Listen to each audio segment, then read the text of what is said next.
Hello, hello, hello,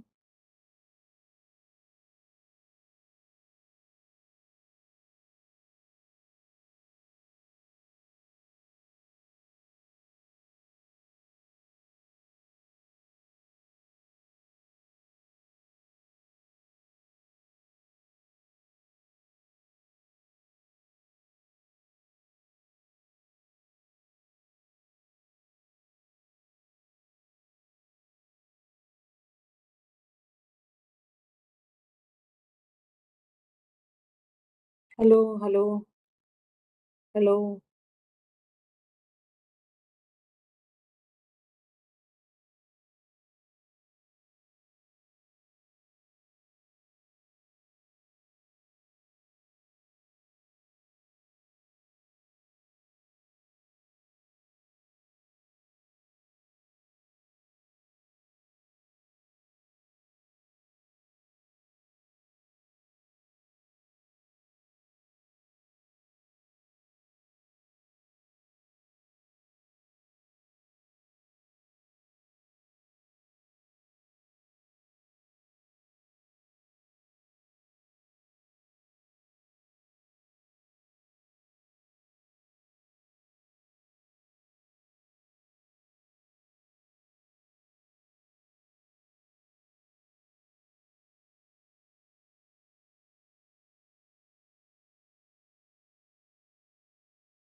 Good evening, everyone. I welcome all of you to the first session of day 2 of the ongoing course on South Asian literature and films. We'll begin the session with discussion by Dr. Preeti Bhatt. Dr. Bhatt is an associate professor at MNIT Jaipur in the Department of Humanities and Social Sciences. Before handing the session to ma'am, I'd like to request all of the participants to send your queries to the Q&A section. Over to you, ma'am. Yes, good evening. Thank you, Ms. Lata, for opening the session. And we have had very good sessions yesterday by Professor Ulkan Jaria, our expert for this course. And I will try to cover some parts of the topic that I have decided to speak about. I'd like to begin with talking about post-colonialism and the theory of post-colonialism and what it tries to, emphasize, what it tries to bring up. So I'm not going to use any slides. I will just be speaking. I hope I'm audible to everybody. And if there are any queries, you can put them up in the chat box in the Q&A section later. So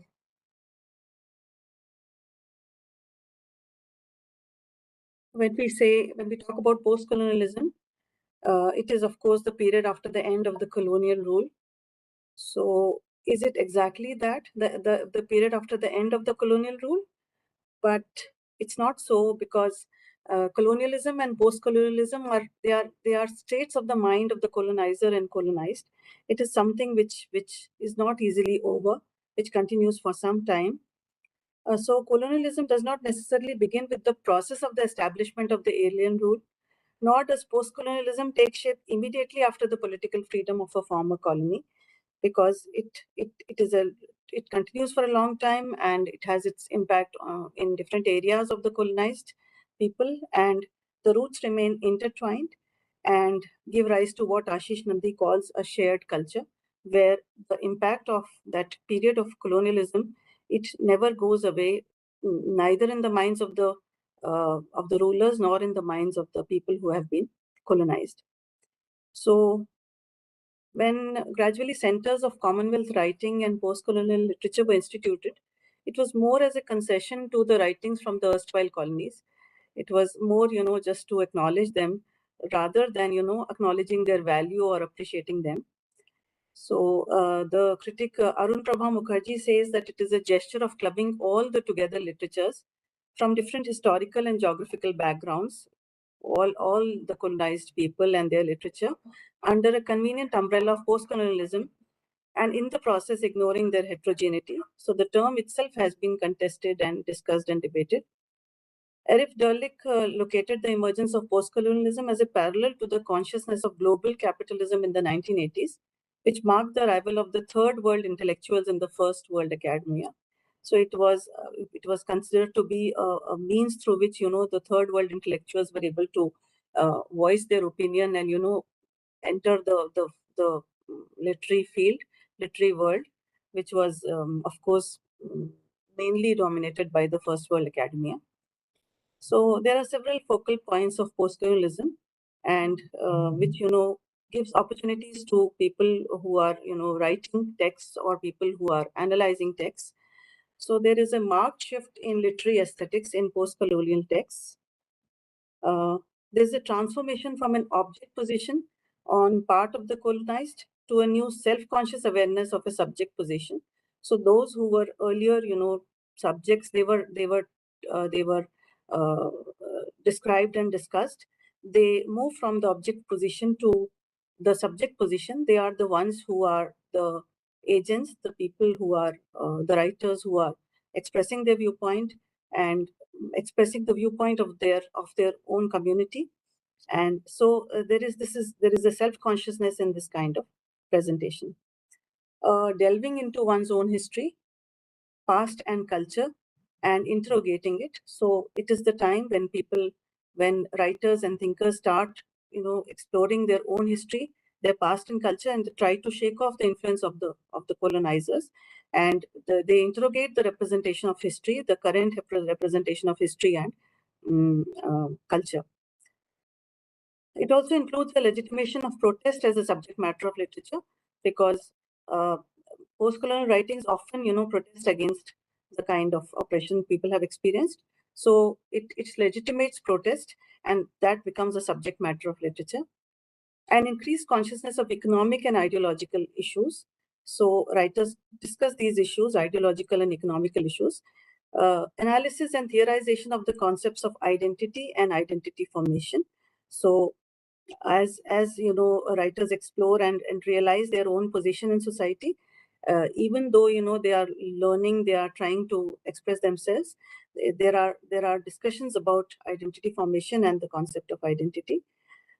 Increased visibility for the erstwhile colonies, because post-colonialism gives an opportunity for people from different areas of the world, to share their thoughts, to be available, to be present in the literary field, and so it brings them a greater visibility.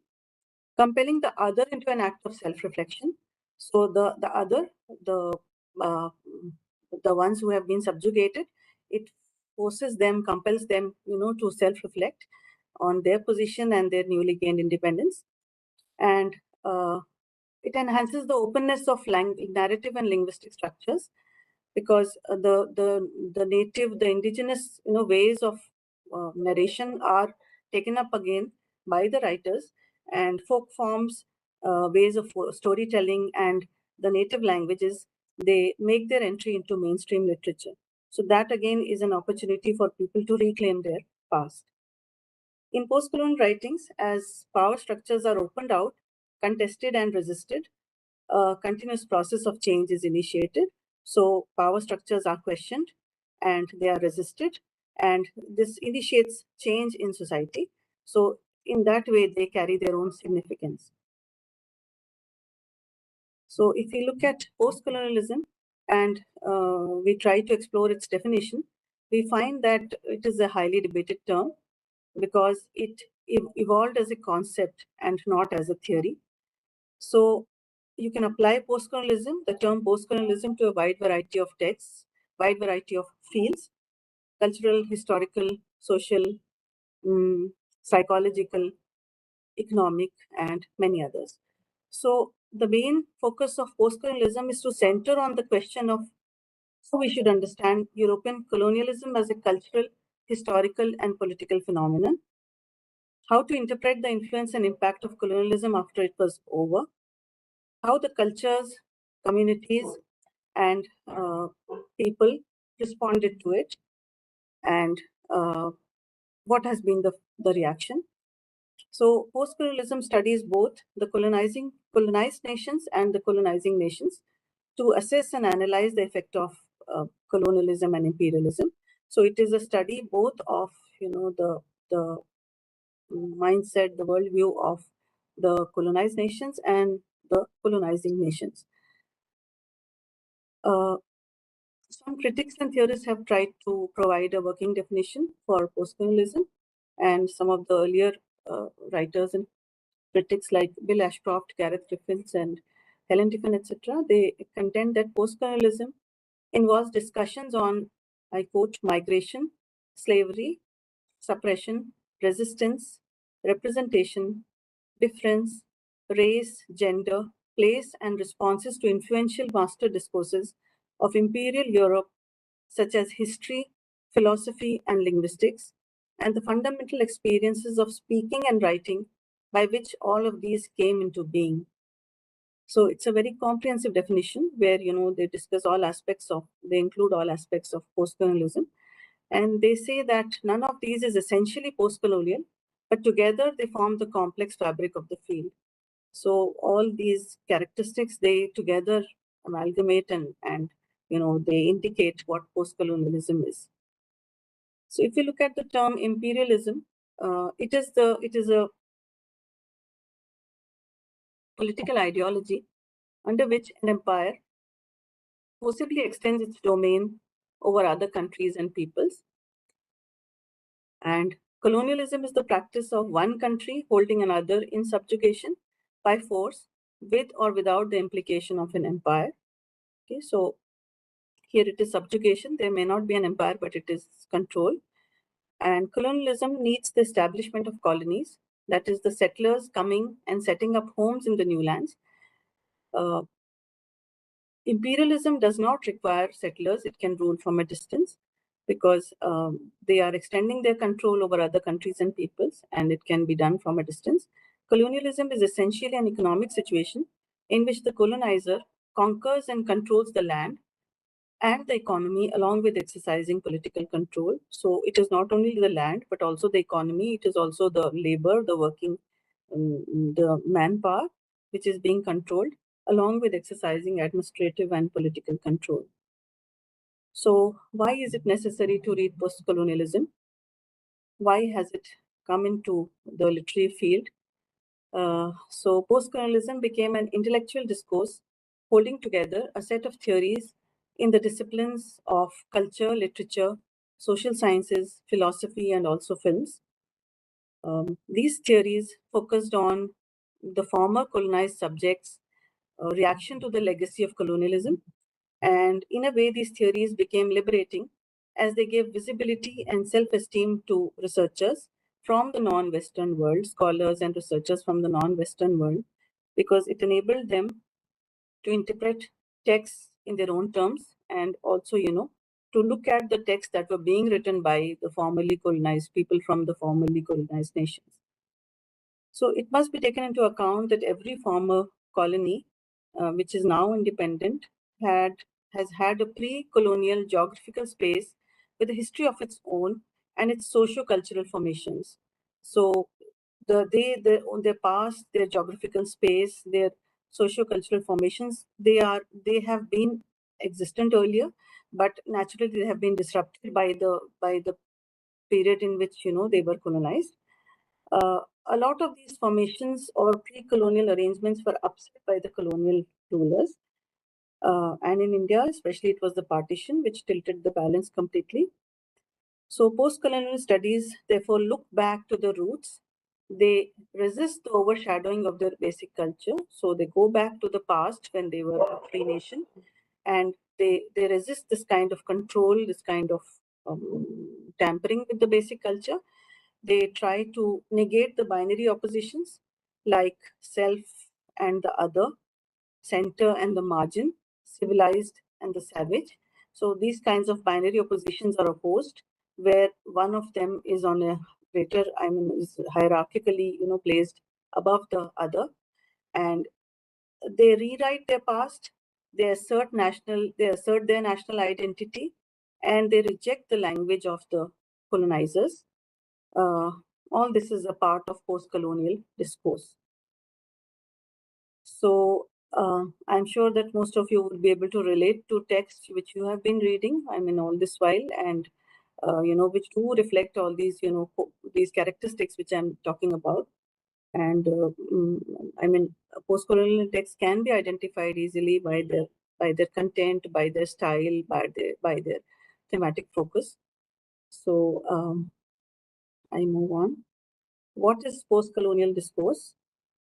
Post-colonial discourse seeks to explore issues like the formation of the empire, the impact of colonization on post-colonial societies, their history, culture, religion, and economy. So all fields of life, the impact of colonization on all these fields of life, the marginalized communities, the relations between feminism and post-colonialism, the questions of national identity, the post-colonial conceptualization of the nation, and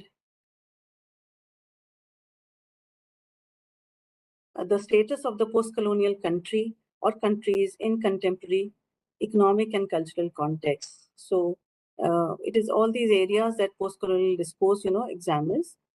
We know that colonialism affects colonizers and the colonized both, but of course it's a fact that the colonized suffers more because it is they whose history, culture, and the politico-socio-economic matrix has been plundered by the so-called superior colonizer culture. So, as Franz Fanon states, colonialism is not satisfied merely with holding a people in its grip, and emptying the native's head of all form and content. By a kind of perverted logic, it turns to the past of the oppressed people and distorts, disfigures, and destroys it. This work of devaluing pre-colonial history takes on a dialectical significance today. So it is not, it is not just, deleting the past. It is disfiguring the past, disfiguring the ancient culture, language, religion, beliefs, knowledge systems, disfiguring them, devaluing them, and which affects generations and generations of people, the future generations of people. So the victims of this historical process suffer loss of identity and undergo psychological conflicts.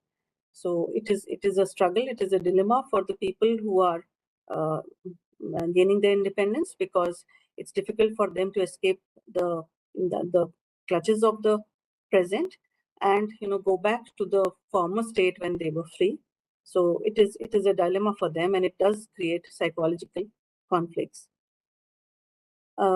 In the post-colonial era, then, the most urgent need of the society is to repossess its own past and to take control of its own reality.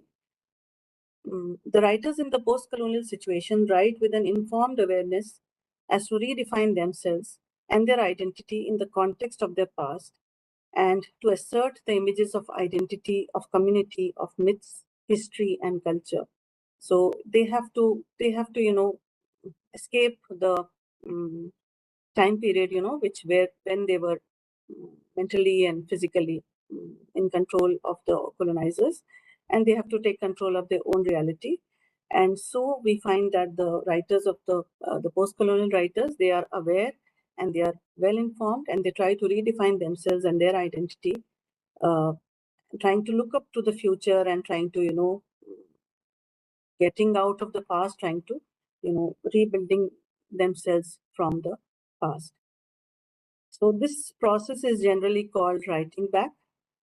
This term became popular after Bill Ashcroft, Gareth Griffiths, and Helen Tiffin provided an elaborate interpretation of the post-colonial resistance impulse from various angles in their work, The Empire Writes Back.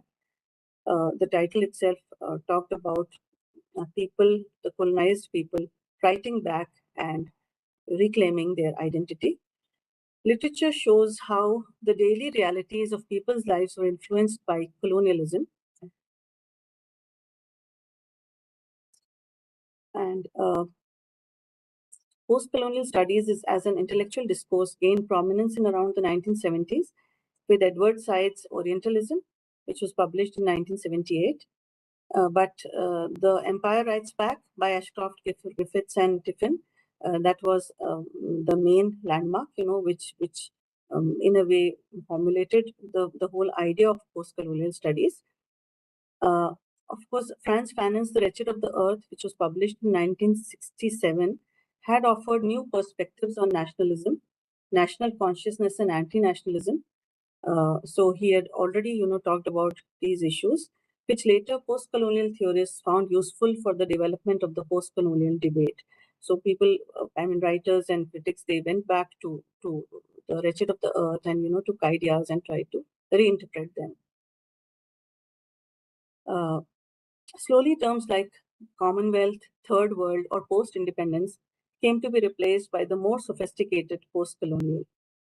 So gradually, these terms were uh, uh, rejected in a way, and the term post-colonial came into practice. So post-colonial literature is the literature coming from countries like India, Sri Lanka, Pakistan, Bangladesh. In fact, all the countries of Asia, uh, Africa, South America, and other island countries like the Caribbean that were under the European colonial rule. We know that the experiences of the people were different because different kinds of experiences, different kinds of realities. So the literature also is different, it's not similar. Yet, post-colonial literature is born out of the tension generated by the historical political conditions of imperial power. And so there is a similarity of experience. It tries to reclaim its lost image, and it tries to write back to the colonizers. So the first important task of this literature was to break the hegemony of the imperial power. The colonial masters always looked at the native literature as offshoots of English literature, which relegated it to the margin. So the native literature was not considered important, and it was relegated to the margins. Uh, Indigenous literatures began incorporating the native idiom, reverting to their own traditions, and like the use of indigenous myths, legends, proverbs, etc., and made changes in the pattern of language even when they were using English.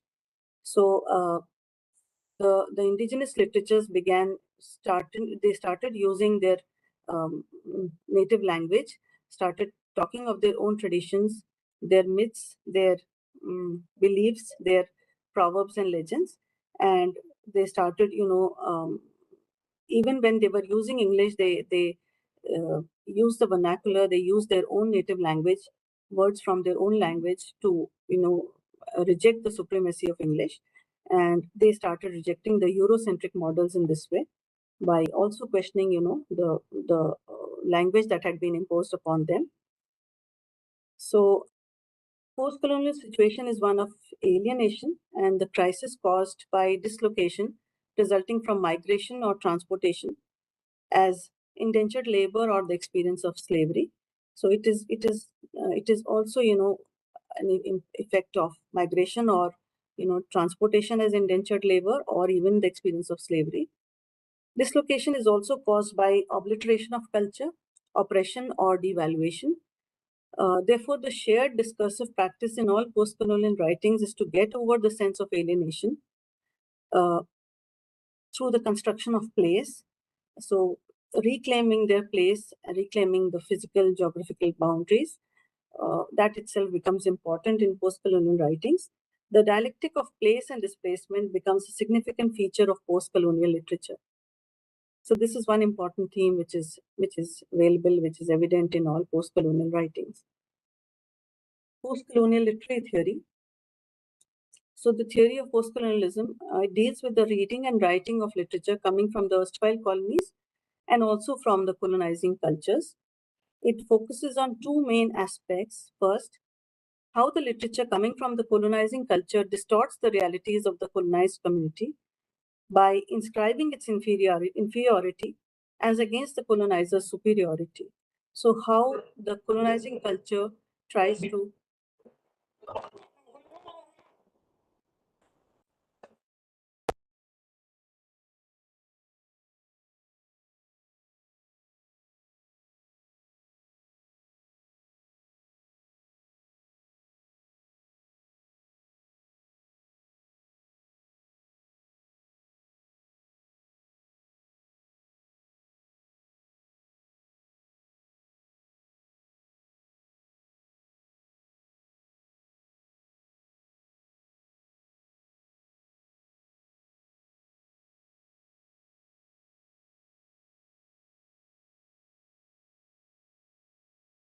Okay. There seems to be a problem. Ma'am has disconnected. She'll join soon. If there are any queries, then you can drop them in Q&A section. Sorry for the interruption.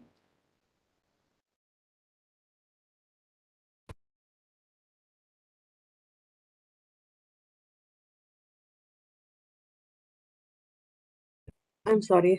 I'm sorry for the gap. So, I was talking about how post-colonial theory it focuses on how the literature from the colonizing culture it distorts the realities of the colonized community by emphasizing its inferiority as compared to the colonizer's superiority. Secondly, how literature by the former colonized countries attempts to articulate their identity and try to reclaim their past. So, the former colonized countries they try to express and articulate their identity, their position um, in the world, and they try to reclaim their past. So here we need to identify the Western notions of the universal. Um, the notion of the universal assumes that only the Western philosophy, epistemology, historiography, language, and literature are universal and have the authority to apply across time and space. Uh, So the universal is Eurocentric. It ignores the margins. It ignores the other, and post-colonial writing refuses to agree with this view. It attempts to rediscover the indigenous theories of cultural values, literary practices, and historical fact. So it is in a way, to discover the native cultural values, whatever earlier practices people had, and their history. In doing so, post-colonial literatures reclaim their national and cultural identity. So this is the way, to assert themselves and to reclaim their identity. Another concept is that of the other where the O is in capitals or it is in inverted commas. So post-colonial literature is concerned with the question of the other. Colonialism is based on the superiority-inferiority syndrome, where one is considered superior and the other inferior, where the West is rational, ordered, masculine, and good, and the East is irrational, chaotic, feminine, and bad. So in a way, this is how the two sides are presented. Thus, everything is reduced to good and evil, white and black, and of course, the good and is the better, and the evil is the one which is the other. In this way, the colonized becomes the other of the colonizer. He's at the margin, and it is post-colonial literary theory which tries to break this stereotype, tries to question this kind of categorization. Postcolonial theory gives us tools to understand the new trends like revision, reappropriation, and reinterpretation of history. Uh, it is through this theory that we are able to, examine texts, looking at, revised versions which try to reappropriate history, reappropriate their own narratives, and reinterpret, what has been, in a way, circulated by the colonizing country, uh, by the colonizers. The silent and the invisible become vocal and visible in the post-colonial situation. So here the tables are turned, and it is the ones who were silent and who were muted. They are the ones who become vocal and visible. Literary criticism classifies and categorizes these shaping forces, evolves methodology, and applies it to the works of literature. So there are methods through which literary texts are examined using post-colonial theory. Alec Boehmer finds that when we speak of the post-colonial, I quote, we are broadly concerned with the experiences of exclusion, denigration, and resistance under systems of colonial control. Thus, the term post-colonial addresses itself to the historical, political, cultural, and textual ramifications of the colonial encounter between the West and the non-West, dating from the 16th century to the present day. It considers how this encounter shaped all those who were party to it, the colonizers as well as the colonized. So when I'm quoting Alec Boehmer, I'm just trying to say that the term post-colonial, it looks at all the ramifications of the colonial encounter between the West and the non-West from the earlier times to the present times. It considers how this encounter influenced those who were somehow, culpable in that, the colonizers as well as the colonized. In particular, studies of post-colonial cultures, texts, and politics are interested in responses to colonial oppression, which were oppositional or contestatory, and not only openly so, but those which were subtle, sly, oblique, and apparently underhand in their protests, unquote. So it looks at those responses from the oppressed people, which are not only they may not be open and explicit, but those that are subtle and sly, which are indirect and subtly they are trying to resist the colonial rule. Boehmer also points to two traditions of post-colonial thinking, the theoretical post-structuralist and the practical political. I quote again.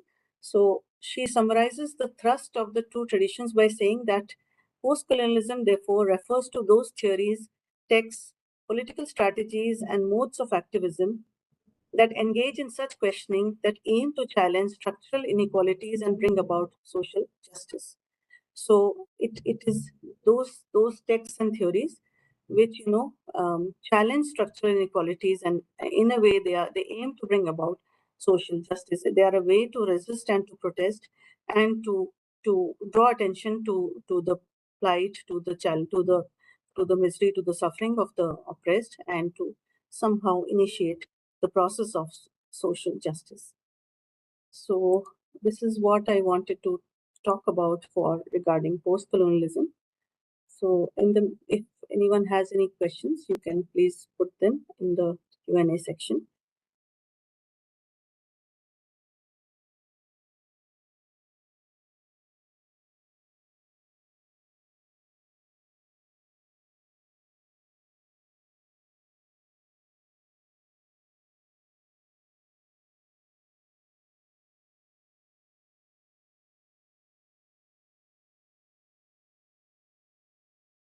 Okay, so I will now move on to the major concerns in Indian fiction. The other aspect which I wanted to talk about, major concerns in contemporary Indian fiction, the key texts and major concerns. Though, of course, I mean, it's all being taken up in this whole course. I will just briefly speak about that. So,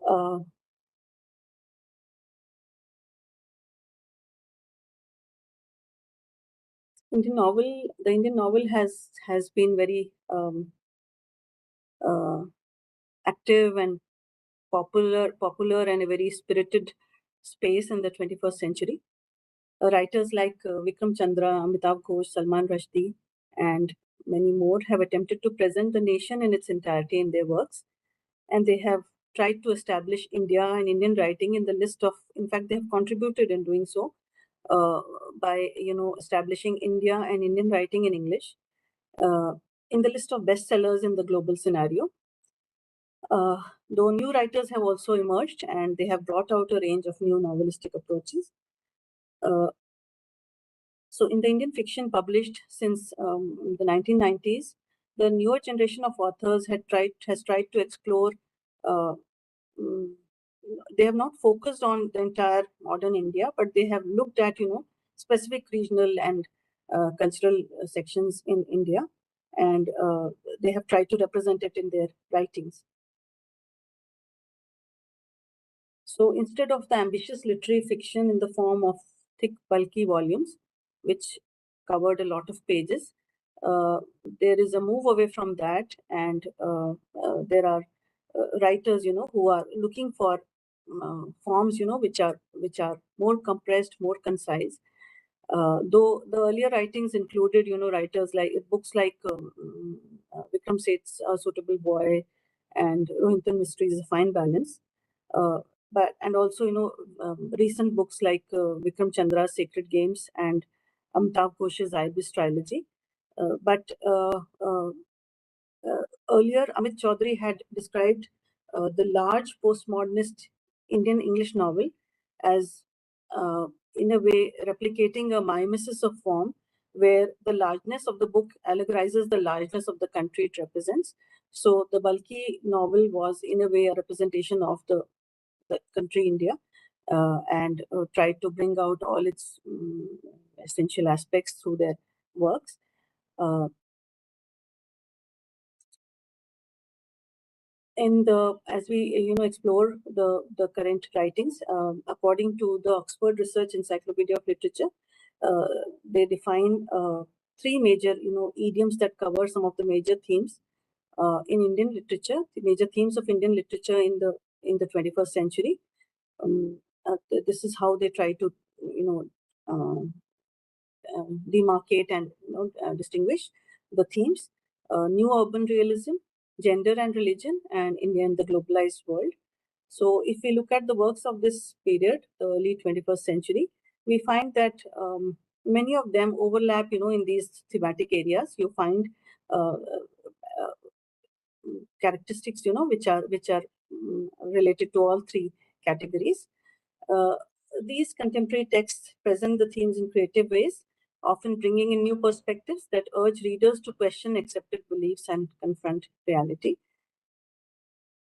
So if we look at texts which are based on the urban life, the life of cities, uh, they have a highly realistic style, and they emphasize the local details, and they emphasize regional cities. They don't have the setting as the national metropolitan centers like Delhi, Mumbai, or Bangalore, but they look at smaller cities, regional cities, and the themes are often that of associated with violence, criminality, corruption, hypocrisy, and wealth accumulation, slums, and also the kind of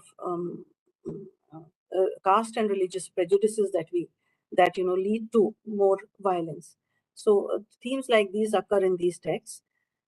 Uh, Also, they often explore various forms of religious fanaticism that feed terrorism. So the style and the focus is usually this. And if we look at the earlier text, we find that Suketu Mehta's Maximum City, Bombay Lost and Found, which was published in 2004, though it was a non-fiction book, it did focus on Mumbai, and it focused on very direct representation of um, in a way police encounters and gangsters, politicians, sex workers, and also the involvement of movie stars in these kinds of activities.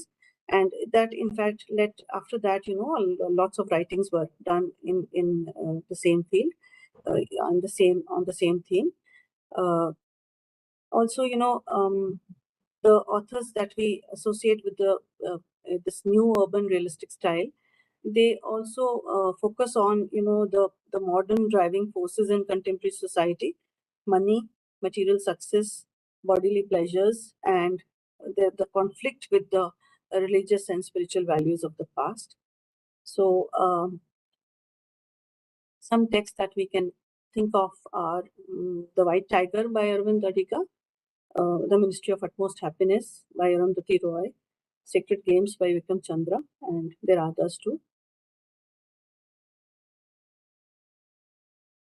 The White Tiger can be taken as an example of this kind of fiction. So Adiga himself has had a multicultural global approach because he was born in India, but he lived in Australia, and later on he moved on to Columbia and he studied at Oxford University. Then he came to India, worked as a journalist, and often traveled to rural India, which in a way he says inspired him to write this novel, The White Tiger, where he's talking about he portrays a poor man from from a from a poor rural background, as he moves on and rises to from a rural part of Bihar. He moves on to becoming a very wealthy and powerful position in Delhi and later on in Bangalore. So his own personal experiences have in a way shaped this, and personal experiences of traveling to different places and also living in India and exploring rural India, that have shaped his book. Uh, mm, in a way, through the book, through the character of Balram Halwai, Adiga is talking about he's portraying the ruling class. Though it begins, it focuses on the character starting from being a subaltern and then moving on to um, a person of moving on to becoming a person of power and authority. It is in fact a novel about the precarious authority of the ruling class and their licentiousness, because you get to know as you read the novel how his own Balram Halwai's experience of observing and living with the superior class, that changes his personality. So and of course the focus is the metropolitan life, the life of cities. Uh, Similarly, in Vikram Chandra's book Sacred Games, there is a deep preoccupation with the ubiquitousness of violence in everyday life in urban India. The setting itself is the police department in Mumbai, and it does talk about, it's a bulky novel and talks about corruption and crime and violence. Then we have Arundhati Roy's The Ministry of Utmost Happiness, which which explores the life and culture of the Hijra community, the transgender community, and also takes up many debatable aspects, the politics of Kashmiri factionism, and it reveals her sense of compassion for minorities and for those who have been cast off by society. But here too, the focus is on the urban aesthetics, because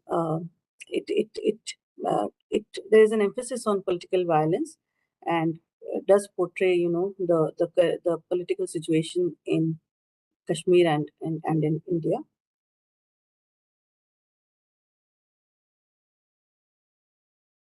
If we talk about the other category, gender and religion, we find that a number of novels have been published, which talk about the feminist sensibility.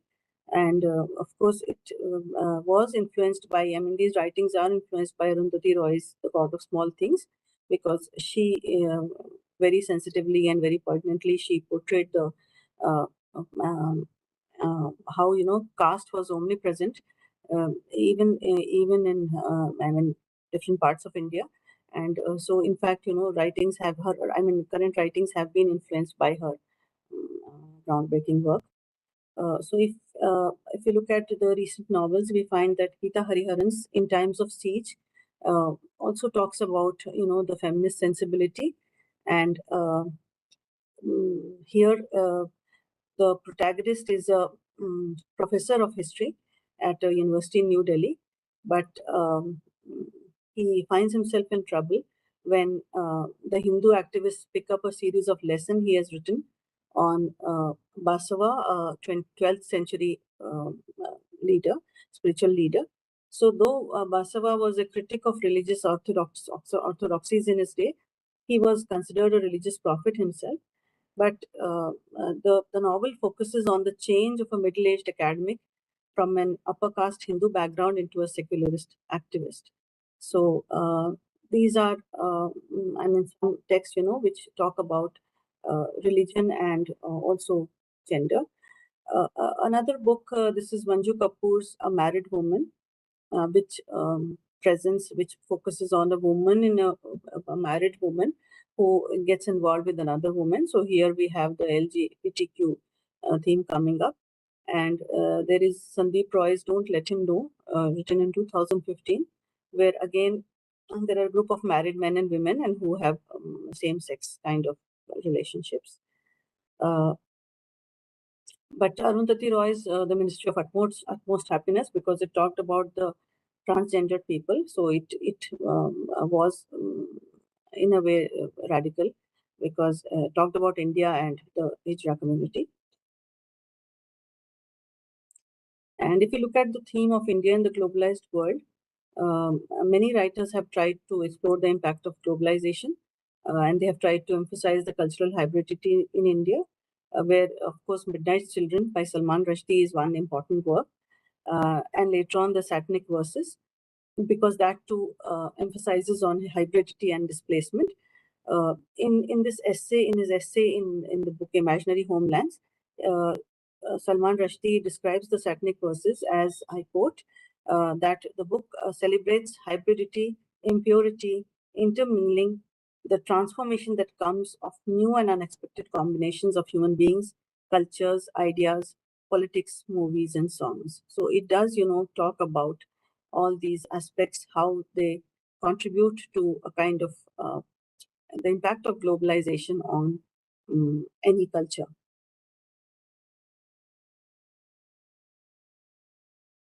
So since 1990s, several novelists have been exploring an aesthetics that mixes the theme of globalization, and there is a focus on place and the ways in which history continues to influence and shape the contemporary present.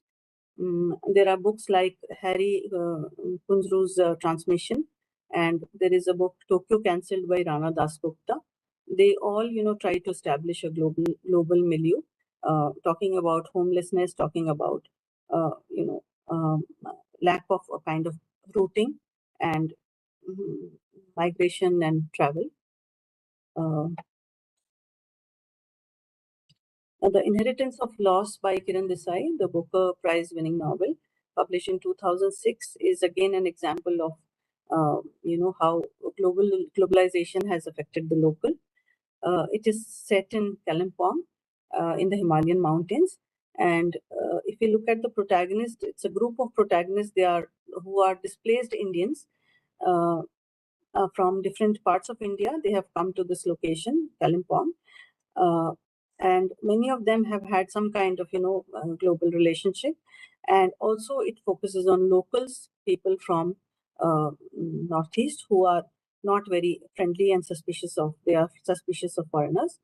The main protagonist, Sai, herself has lived for years in Europe, and she was educated there before returning to India to live with her grandfather, Judge Jemubhai Patel.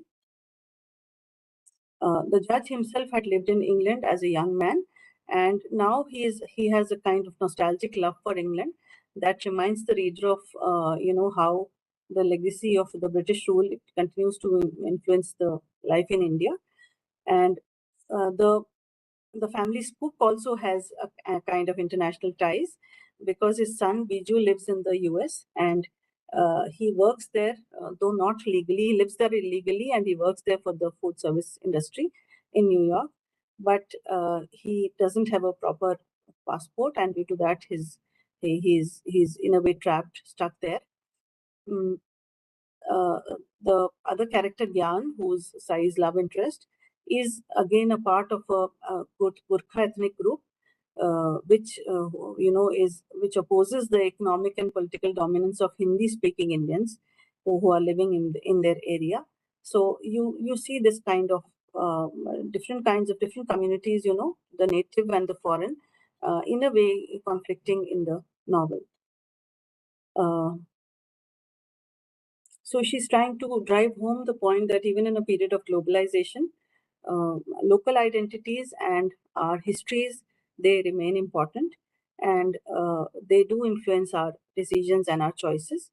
Uh, and she states in towards the end of the story, uh, she says that we are all inextricably linked. I quote, "Never again could she think that there was one narrative, and that this narrative belonged only to herself, that she might create her own mean little happiness and live safely within it."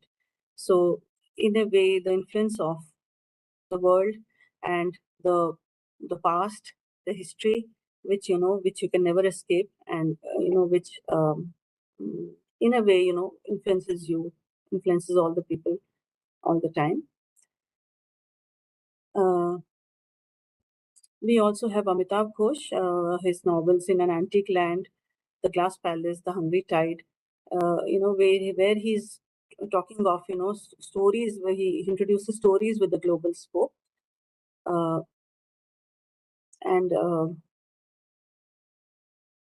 if you look at the Hungry Tide, we find that though it has a narrow focus on the Sundarbans in the Bay of Bengal, it does try to talk about larger issues. Though it focuses on that community and that area, it brings in larger issues. So it explores the plight of displaced people, especially a group of refugees from Bangladesh, who had entered India, Bengal in 1979, and they face hardships due to their status as refugees. The novel also, uh, raises the question of how humans share a complex and yet fragile ecosystem with living creatures, and yet they plunder it, heedless of the threat it poses to all creatures. So this is an important theme in the novel. So the novel focuses on an environmental theme, but it also, serves to link the global and the local, and it points to how the local is a microcosm of the global, where you have the Piali Roy, the main protagonist, a marine biologist of Bengali descent, who's studying the Irrawaddy dolphins there as part of a funded academic program. and she finds that some behavior oddities in the dolphins in while visiting the islands. Uh, the Bay of Bengal is the only place, where Bengal tigers, they continue to live in the wild, and they are protected by various international environmental groups, mm, who also force the governments to maintain the tiger habitats. But what the government overlooks is that in the name of tiger preservation, local dwellers are threatened because the tigers routinely attack them or often kill the unsuspecting people. So the country, the state, the government allows local deaths to continue because it wants to protect its reputation as environmentalist, as an as a government which is concerned with the environment. Uh, Ghosh argues through the novel that in the Sundarbans, human lives are considered insignificant as compared to those of tigers, uh, because as international organizations support tigers, but they are blind to the suffering of the Bengali locals. So, while the novel critiques borders and national identity, it also indicates how the islands, the Sundarban Islands, are themselves threatened by climate change. Uh, the land is in peril because whenever there are storms, it is submerged in water, and islands are washed away. And human beings and sea creatures and animals, they are all they routinely die in these storms. And the climate change, I mean, may worsen the situation, as its impact increases. So, uh, through the local focus on the local, the writer Amitabh Ghosh is trying to talk about larger issues which are important to people and to the country and to the society. So, I think I will end now because we have 5 minutes left, and I don't want to delay the session, next session.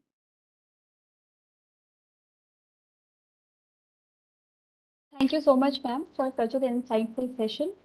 The perspective of novels and authors you mentioned were really interesting. We'll take some of the queries now. So, ma'am, Aparna has raised a query that colonialism started a culture of suppression mentally, physically, economically, and even culturally. You see, there are numerous layers piled in one's identity as hyphenated, and post colonialism tends to rewrite or write back as you explain. But don't you think it still prevails as substituted by imperialism seen recently in the case of Ukraine? Yes, I agree. It's a very right comment, very right observation.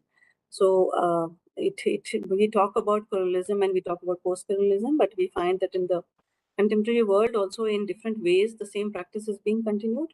And though we may not, it may not be explicitly post-colonialism, it may not be explicitly, controlling or subjugating the people, but it is done in indirect ways, done through more subtle means, and we do see the impact, as you have very rightly mentioned about Ukraine. That's true. Thank you for your observations, ma'am. If some of you have any more queries, you can drop the email on the given account. So we can end this session now. Yeah, I think so because we have the next speaker, and we will have a 5 minutes break, and then we can continue, I think. Yes, ma'am.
We'll begin the second session for today, and I invite Professor Ulka Anjaria for the second session. She has been the expert with us yesterday, and she has already enlightened us with her views, and she'll continue with her insights on South Asian literature today. Over to you, ma'am. I think I need permission to share my screen, though. I'm not able to share. I'll just check. Thank you.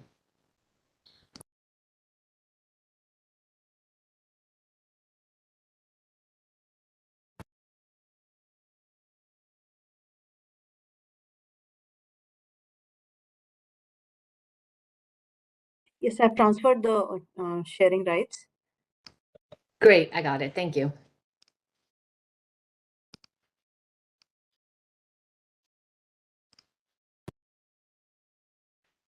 Okay, can you see the shared screen?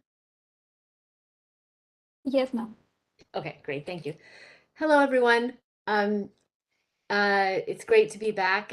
Thank you for your great questions yesterday, and thank you, Dr. Bhatt, for that really excellent discussion overview of post-colonial theory and some of the new contemporary questions. That's actually the direction that these two presentations today will take. So I thank you. I appreciate your setting the stage for that discussion. So today's topic, the first topic for today is new themes, Arvind Adiga and Manu Joseph. And like I said, Professor Bhatt already raised some of these issues. I will be covering some of the same ground and talking about some additional texts. And I just want to remind you that the themes that we covered in yesterday's discussion in what I'm calling the classic Indian writing in English text, the classic IWE text, or the classic post-colonial text, I think we can say. And some of the themes that we discussed yesterday, diaspora and cosmopolitanism, the critique of nationalism, the kind of innovative use of language, and this theme of the inheritance of loss, the idea that there's generational trauma from colonialism that and patriarchy that can be passed down to the different generations and make a somewhat of a bleak futurity, because it's hard to think about you ever escaping from those kinds of inherited traumas. So what I want to suggest today is that in the 2000s and beyond, we see a bit of a move away from these themes. It's not complete. Obviously, there's still authors who are writing using these themes, but we see somewhat of a move away. And one of the things we see is that there's a move away from what I'm calling literariness. And what I mean by that is that some of the texts that we saw in the classic IWE that we discussed yesterday are very literary. They're very, and the reason they win the Booker Prize and win all these other prizes is they're written in a very literary style. And what I want to suggest is that we have a move in the 2000s towards a less literary style, and I'll explain what I mean by that. But just to give you an example, I mean, to go back to Midnight's Children, this is a quote from Midnight's Children, and just listen to the language in this quote. Telepathy, then, the inner monologues of all the so-called teeming millions of masses and classes alike jostled for space within my head. In the beginning, when I was content to be an audience, before I began to act, there was the language problem.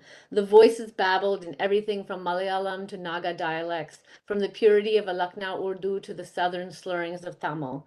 I understood only a fraction of the things being said within the walls of my skull. Only later, when I began to probe, did I learn that below the surface transmissions, the front of mind stuff, which is what I'd originally been picking up, language faded away and was replaced by universally intelligible thought forms, which far transcended words. But that was after I heard, beneath the polyglot frenzy in my head, these other precious signals, utterly different from everything else, most of them faint and distant, like far-off drums, whose insistent pulsing eventually broke through the fish market cacophony of voices.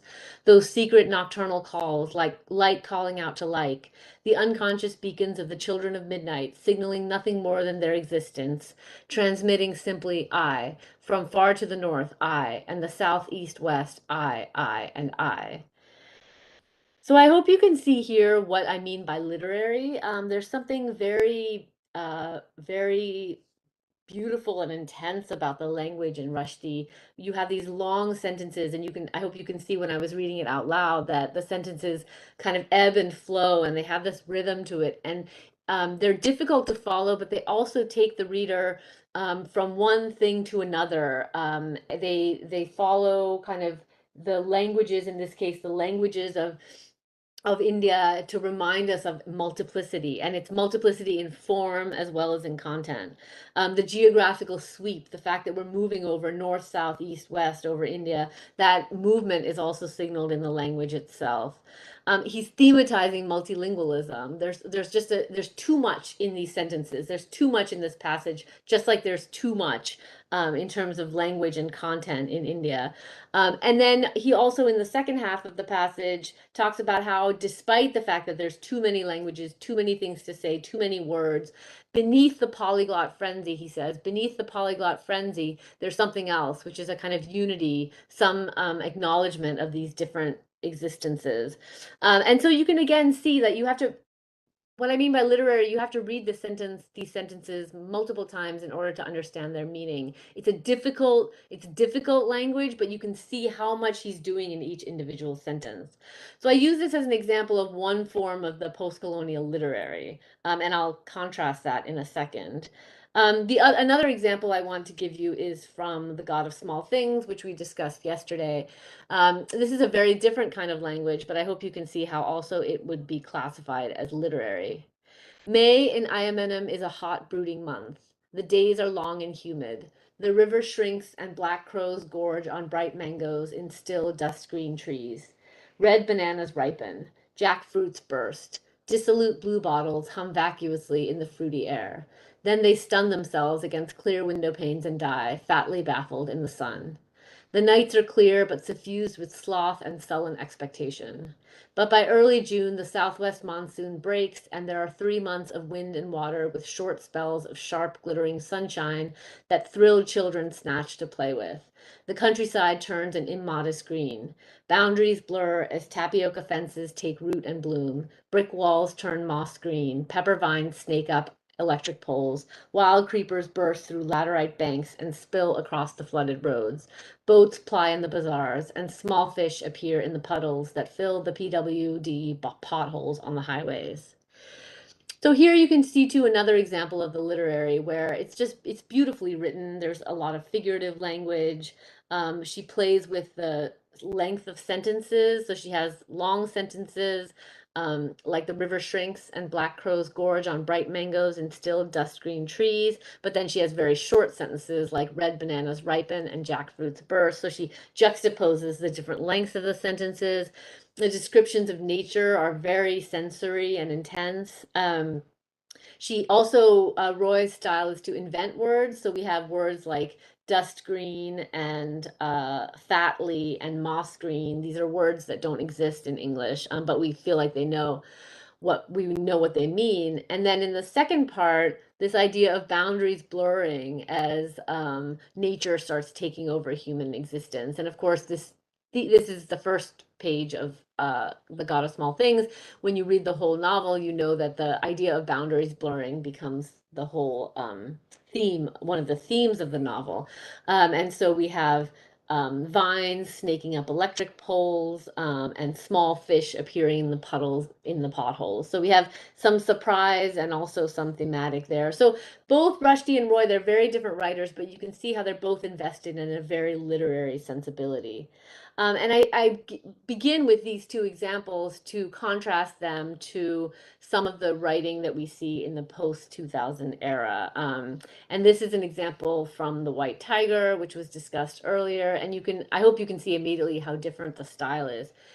To begin with, let me tell you of my great admiration for the ancient nation of China. I read about your history. He's writing to the Chinese president, which is why he uses your. I read about your history in a book, Exciting Tales of the Exotic East, that I found on the pavement back in the days when I was trying to get some enlightenment by going through the Sunday secondhand book market in Old Delhi.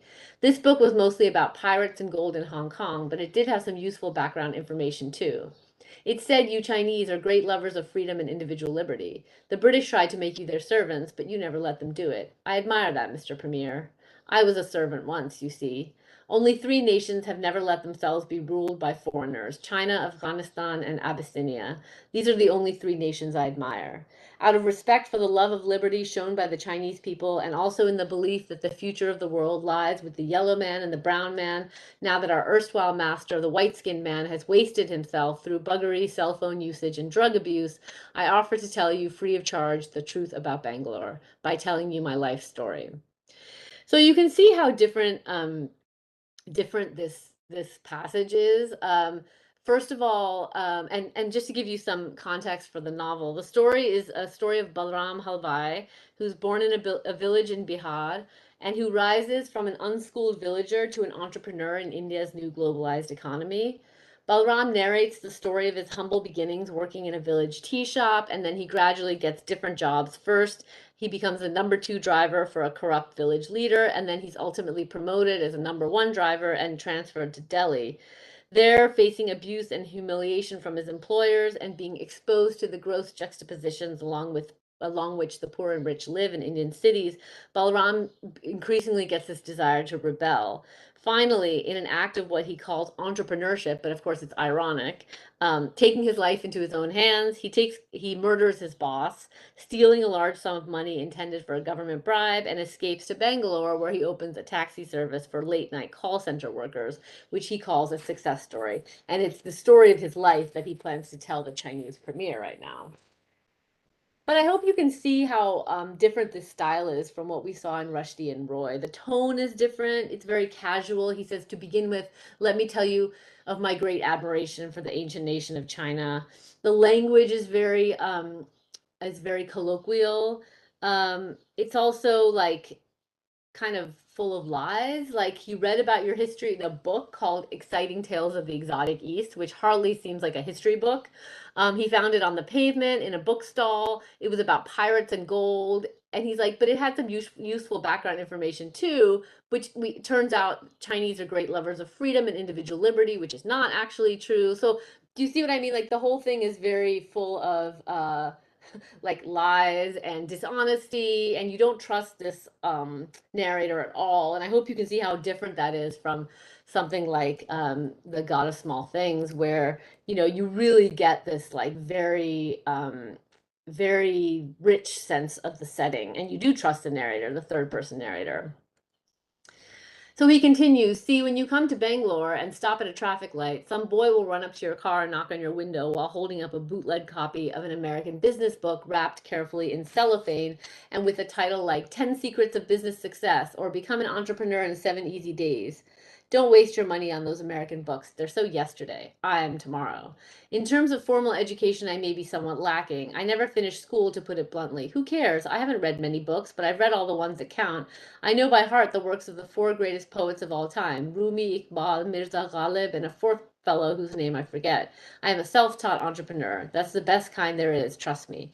When you've heard the story of how I got to Bangalore and became one of its most successful, though probably least known businessmen, you will know everything there is to know about how entrepreneurship is born, nurtured, and developed in the glorious 21st century of man, the century, more specifically, of the yellow and brown man.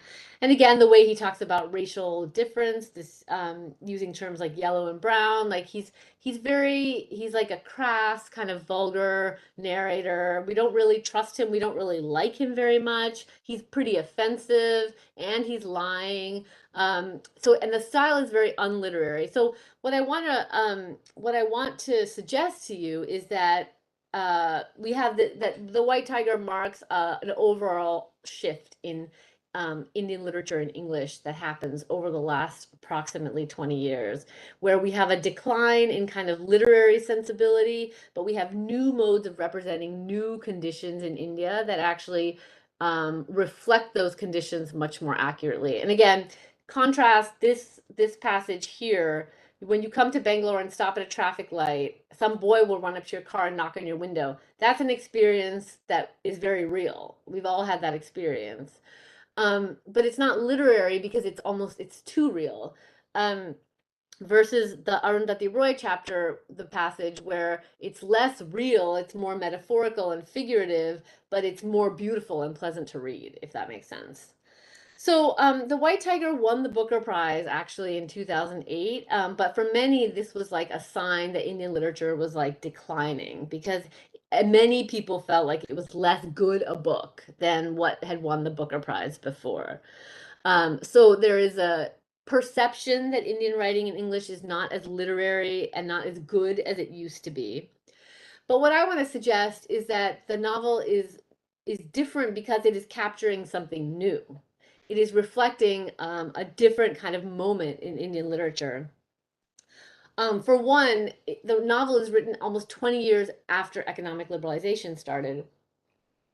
So the India represented in the novel is very different from the India of The God of Small Things, which felt much more stifling, or The Inheritance of Loss, or the other books we talked about yesterday.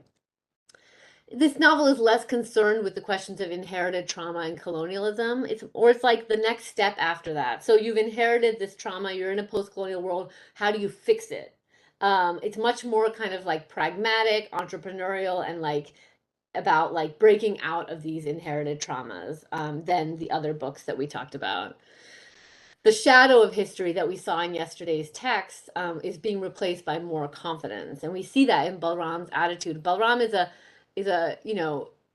a subaltern. He's someone who has no access to power or money, and he is confident about it. He's just like, I understand how the system works. I understand how the system, um, you know, screws me over, and I'm going to fix it. I'm going to be an entrepreneur and take control of my own life. And this is a very, as you can see, a very different kind of sensibility in what we saw yesterday. And I think what also this changes, we'll discuss this today, but it changes the nature of English itself, because although The White Tiger is written in English, which is still an elite language, and it's written in the novel, which is still an elite form, it can actually reflect more of a kind of popular sensibility than some of the very literary texts. And I think you understand, I think it'd be very difficult for someone who is not very confident in English to pick up Midnight's Children or The God of Small Things and read it. But I think for someone, you could pick up The White Tiger and read it even if you weren't confident in English, because the English is much more simple and it's much more accessible. Okay, so these are the kind of structuring questions that I want to begin with, and this again relates to this lecture as well as the one next hour. And again, just to talk about confidence and yesterday we talked about the representation of caste and Dalit characters, and this is something that we're going to talk about throughout the week. And the White Tiger is, like I said, a representation of a subaltern character as well. And I just want to contrast to you the representation of Veluta in The God of Small Things with Balram Halai in The White Tiger. So this is from The God of Small Things. A little way away, Veluta walked up the shortcut through the rubber trees, bare-bodied. A coil of insulated electrical wire was looped over one shoulder. He wore his printed dark blue and black mundu loosely folded up above his knees. On his back, his lucky leaf from the birthmark tree that made the monsoons come on time, his autumn leaf at night. She saw the ridges of muscle on Veluta's stomach grow taut and rise under his skin like the divisions on a slab of chocolate. She wondered at how his body had changed so quietly from a flat-muscled boy's body into a man's body, contoured and hard, a swimmer's body, a swimmer carpenter's body, polished with a high wax body polish. He had high cheekbones and a wide, sudden smile. It was his smile that reminded Ammu of Veluta as a little boy, helping Velia Papen to count coconuts, holding out little gifts he had made for her flat on the palm of his hand so that she could take them without touching him.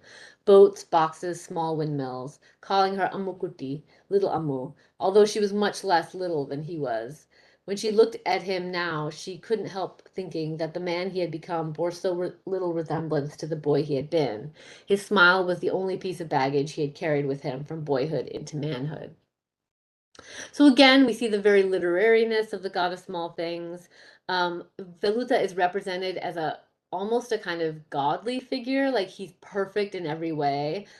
His body is perfect, his physique is perfect. He's like very romanticized. And he's beautiful. He's like almost superhumanly beautiful, which is, of course, part of the themes of the book. And this is a really important corrective that Roy is making to obviously high caste representations of Dalits, as you know, as impure, and as ritually impure. So she's taking that stereotype and turning it on its head by representing him as beautiful. His body is beautiful. His dark skin is beautiful. His masculinity is beautiful. Also, in contrast to the demasculinization of Dalit men, she's remasculating him. So I think it's an important way of representing caste. But I just want to draw the distinction between this representation and what we have in The White Tiger. The autobiography of a half-baked Indian, that's what I ought to call my life story.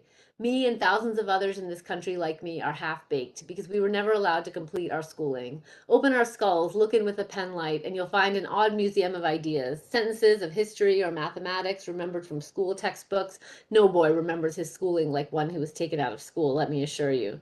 Sentences about politics read in a newspaper while waiting for someone to come into an office. Triangles and pyramids seen on the torn pages of the old geometry textbooks, which every tea shop in this country uses to wrap its snacks in.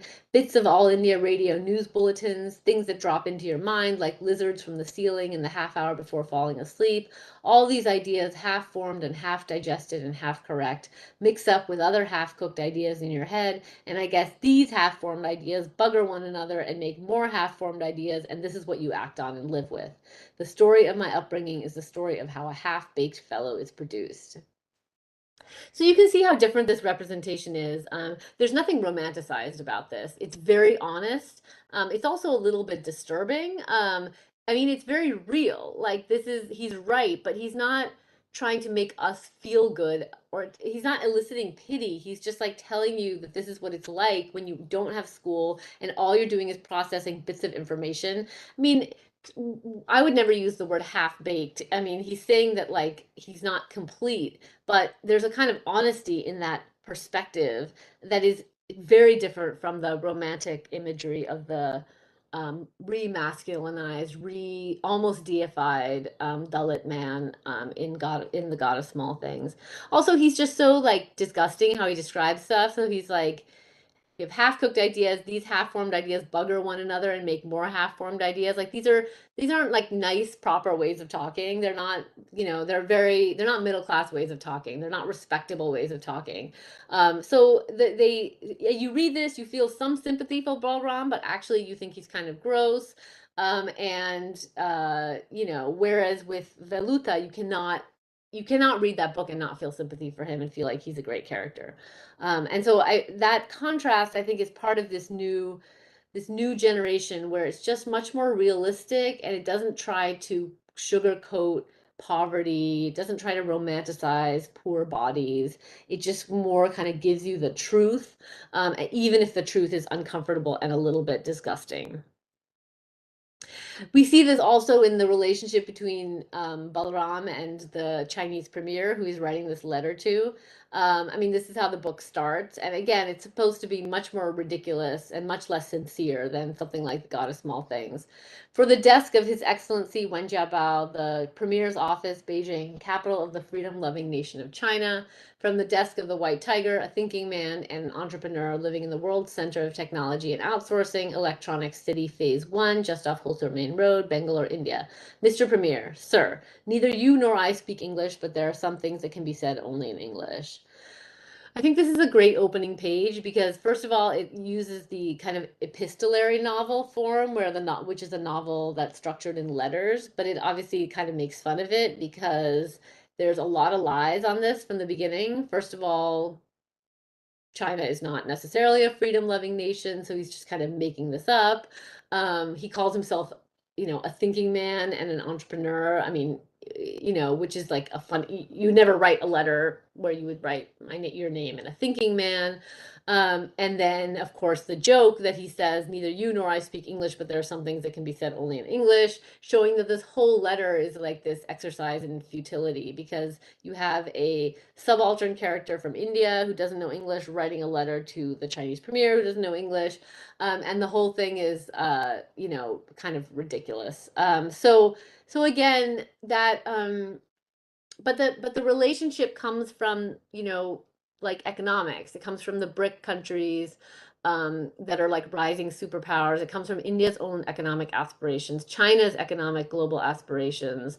And that feels like a very contemporary issue that is not, it's a little unsavory. Like we, you know, like the India's, you know, global superpowerdom is coming at the cost of a lot of problems in India itself, development models, as with China. So there's like a sense that this is a kind of celebration of something that a reader is not completely uncomfortable with. So I hope that's clear that like this novel is constantly wants to cause discomfort in its readers, which is very different from the other novels that we looked at yesterday. But that said, there is an important political critique here, and we see that in this passage. In my own way, Balram says, I helped to make the new Bangalore. Why not? Am I not part of all that is changing in this country? Haven't I succeeded in the struggle that every poor man here should be making? The struggle not to take the lashes your father took? Not to end up in a mound of indistinguishable bodies that will rot in the black mud of Mother Ganga? True, there was a matter of murder, which is a wrong thing to do, no question about it. It has darkened my soul. All the skin whitening cream sold in the markets of India won't clean my hands again. But isn't it likely that everyone who counts in this world, including our Prime Minister, including you, Mr. Jabal, has killed someone or other on their way to the top? Kill enough people and they will put up bronze statues to you near Parliament House in Delhi, but that is glory and not what I'm after. All I wanted was a chance to be a man, and for that, one murder was enough. So there's an important point here. I mean, entrepreneurship is this word that we associate with capitalism and neoliberalism, and we generally mistrust it. But he's kind of suggesting that he did have to take his life in his own hands to break out of these structural inequalities that mark Indian society. Someone like Veluta was not able to take control over his own life. Balaram is able to take control of his own life, but he had to do it by becoming completely immoral. And so we talked about Rohinton Mystery yesterday, and remember I told you that there were like unlikable protagonists who were humanized. Here we have like a character who we might support, but we find him repulsive and unlikable here. He's a murderer. I mean, he murdered his boss and stole his money, and that's how he got the money to start his cab company and become an entrepreneur. But the thing is, in this quote, we see that he's kind of right. I mean, it's there's a lot of corruption and violence that has gone into what makes anyone successful, whether it's caste Brahmin success that has been on the backs of low, you know, of Dalit people, or men's success that has been on the backs of violence against women. And all of these kind of have marked out success. So we don't like what he's saying. I mean, he's justifying his own murder of his boss, but there's something true about that, like everyone who counts in this world has killed someone or other, and this could be metaphorical or actual. And kill enough people and they will put up bronze statues to you near Parliament House in Delhi. I mean, the people that we consider our heroes in history books are often people who have blood on their hands. All he says is, I don't want glory. All I wanted was a chance to be a man. So there's a little bit of pointing out hypocrisy to his audience, that we can't say it's okay to be a ruthless leader when it was just Brahmins and privileged people. And now Balram is saying, well, I'm going to be ruthless too. And suddenly we say, oh, like this hurts my moral sensibilities. So I think the novel is a very strong calling out of kind of middle class hypocrisy around morality and ethics when it comes to Dalit empowerment. So the novel is, of course, a critique of immortality. Like we're not supposed to like Balaram for killing his boss, but it's also a recognition that this is the world we live in. It's fully corrupt and fully immoral, and so you know we have to make do within that. So that's The White Tiger. Adiga is also the author of a couple of additional books, including Last Man in Tower, which is another book that feels very contemporary because it's kind of located in the midst of Mumbai's current housing redevelopment crisis. So the novel is the story of Master G, who is a retired school teacher, and he lives in an apartment complex alone, He had lived with his wife and daughter, but his wife had died several years earlier, so he lives by himself and he misses his wife. The apartment association gets an offer from a redeveloper who says he will sell the units, who they have to sell the units to him, and then he'll have the building redeveloped and upgraded. And this is something going on in many different apartment buildings in Mumbai currently. So that the idea of being able to cash in their units excites everyone in the apartment complex to no end. They get incredibly excited about the wealth that's promised to them, except for a few units, and they're like, "Well, I don't know if I want to sell." But the problem is that you need every unit owner to sell their apartment in order for the redevelopment process to happen. So there's a few flats where people, excuse me, there's a few flats where people refuse to sell the flats, and slowly they're convinced, except for except for Master G, who begins to be the sole holdout. And the reason he doesn't want to leave his flat is because his wife had lived there with him, and he sometimes hears her ghost tapping around the house, and the flat is a place where they had lived together, and so he doesn't just want to sell it for money. But the thing is, the building association needs Master G to sell his flat, otherwise they can't do the redevelopment. So they try to pressure him, they try to threaten him, but he refuses and he says, "No, I'm not selling my flat." And so they have to resort to all kinds of extremes to get him to change his mind. And ultimately, and these are just regular law-abiding neighbors, they actually push him off the terrace of the building and kill him to make sure the deal goes through. So some of the themes of this novel are obviously capitalism and greed and the loss of sociality. We're not talking about bad guys here. We're talking about neighbors living in a flat, in an apartment building, and who are perfectly nice people. But the thought of getting rich makes them do unthinkable things.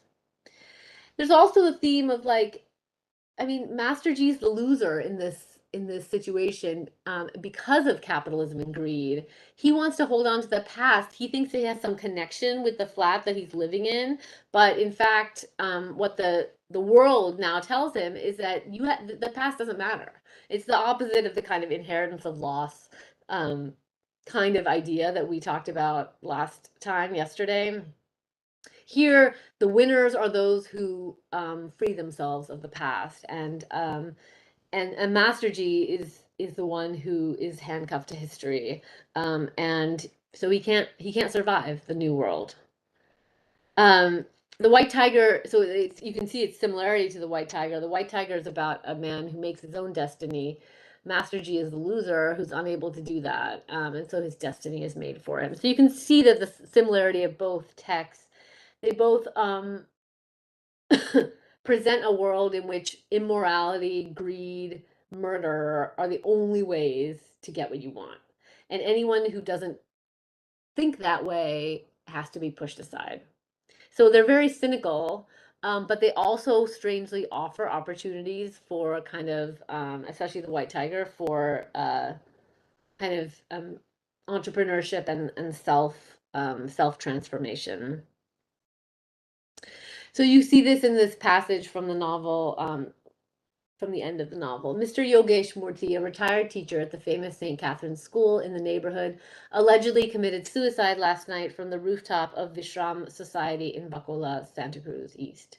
While there is no suspicion of foul play in the matter, the Santa Cruz police said they are not ruling out any possibility at this stage, and investigation is underway.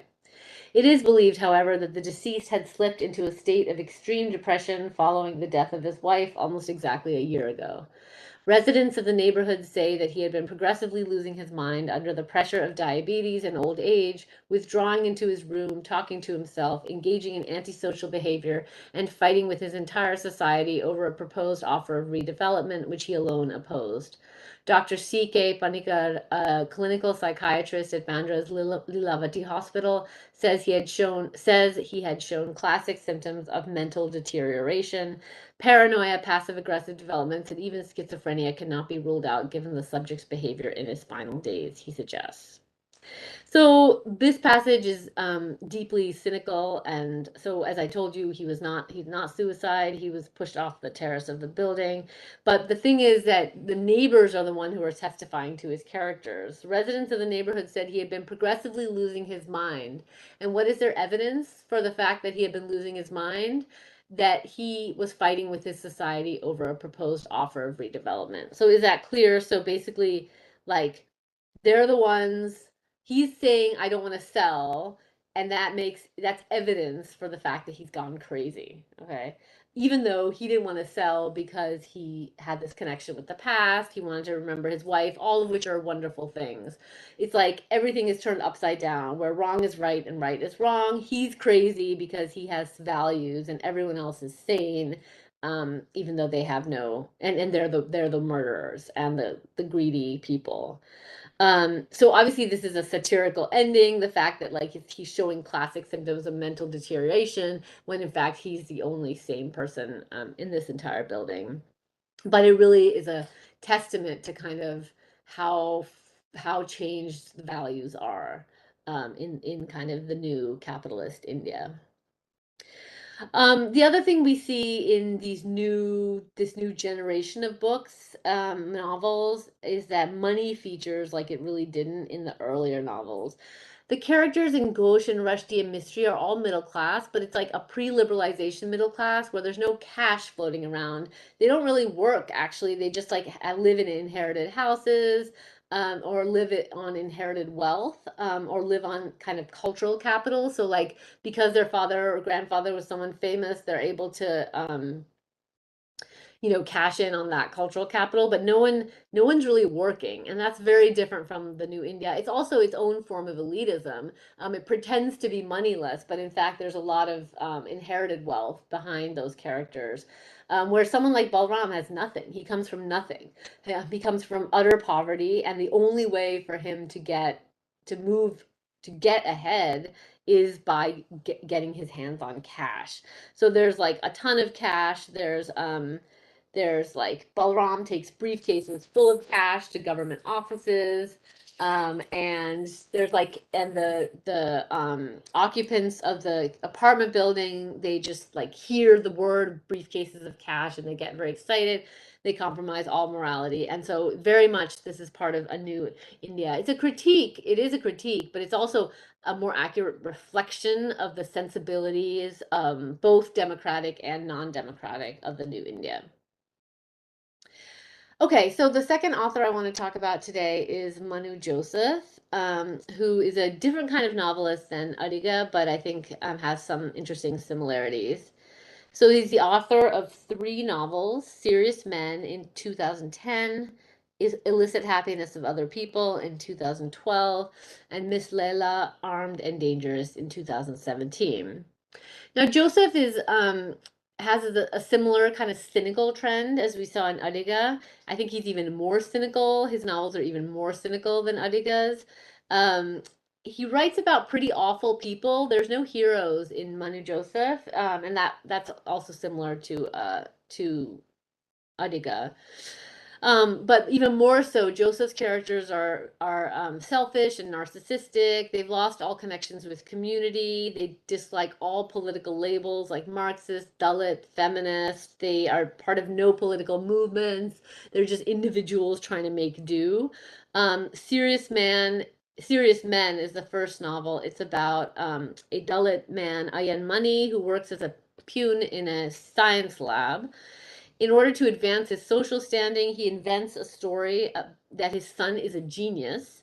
And the story, and in the novel, he does these like ridiculous tricks and lies and deceit to prove that his son is a genius. His son is not a genius. He's just an average kid. But for instance, he steals exam questions and then gives them to his son and has his son do really well in the exam. And he does this because he says that this is how we're going to defeat 3,000 years of Brahmin hegemony. At the end of those cursed centuries, Ayan Mani says, the new Brahmins arrived in their new vegetarian worlds, wrote books, spoke in English, built bridges, preached socialism, and erected a big, unattainable world. I arrived as another hopeless Dalit in a one-room home as the son of a sweeper, and they expect me to crawl out of my hole, gape at what they have achieved, and look at them in awe. What geniuses. So again, here we see a kind of social, a critique of that, like a critique of those who criticize people for being immoral or unethical. Ayan Mani feels like he has to be unethical because he has no opportunities to succeed. He also feels like the whole world is unethical, the whole structure is unethical, and as a Dalit man, he needs to use whatever tools he has at his disposal to succeed. And he's not wrong. I mean, he's immoral and he's unlikable like Balaram was, but he's not wrong that the structure of the world is built to exclude Dalits. And he says, I don't want to just sit there and be like, wow, what a great world they have built. I want to try to get something for myself. So you can see how it's cynical and also kind of realistic, but in a kind of unsavory way. So Joseph has been criticized. Manu Joseph has been criticized for his for his cynicism and his representation of this character who is like a liar and a cheater. And he said, and people have said, well, like, why are you writing a Dalit character who's a liar and cheater? And you make him look so bad. And his response is this, which I think is kind of interesting. Indian writers, he says, Indian writers in English usually take a very sympathetic and compassionate view of the poor, and I find that fake and condescending. It's a class thing. Most Indian readers of literary fiction written in English are of a certain class, and one of the recreations of the Indian upper class is compassion for the poor. I think the poor in India are increasingly very empowered, and the time has come when the novel can portray them in a more realistic way. Ayan is still an underdog, but that is due to his circumstances, not due to his intellect or aspirations. So I think this is a very interesting take on this question. And I think that Arvind Adiga shares a similar belief. Manu Joseph says, like, the Veluta, the characters in other novels, they're like full of pity and compassion. But the thing is that also shows a certain kind of distance from the real lives of India's subaltern and India's poor. The fact that you can say like, oh, I feel sorry for this character, or I cry for this character's circumstance, is not really acknowledging the kind of real lives, the humanity of those characters. And that comes from a certain elitism, actually, of writers themselves and of the readers themselves. And so one of the things that we see in both writers that we're discussing now, Adiga and Manu Joseph, is that they are potentially writing for a bigger audience, and they're potentially offering a different take on the poor that's not just about pity. And it might be more realistic, but it also might make us uncomfortable. So, Manu Joseph's second book, The Illicit Happiness of Other People, is like an even stranger book than Serious Men. It's very strange. It is structured over the unsolved question of the suicide of 17-year-old Unni, who's a cartoonist and son of Yusuf and Mariam Machako. Even Unni's suicide took place 3 years earlier, but Usep, his father, is convinced he can find the key to his son's death in the 63 cartoons he left behind. However, the cartoons take Usep and his family deeper into Unni's world of mystery and silence, and there's a lot of strange things that happen, like a nun who took a vow of silence, and Unni who can only communicate in writing rather than in speaking. So the whole novel is very weird. It's also very nihilistic.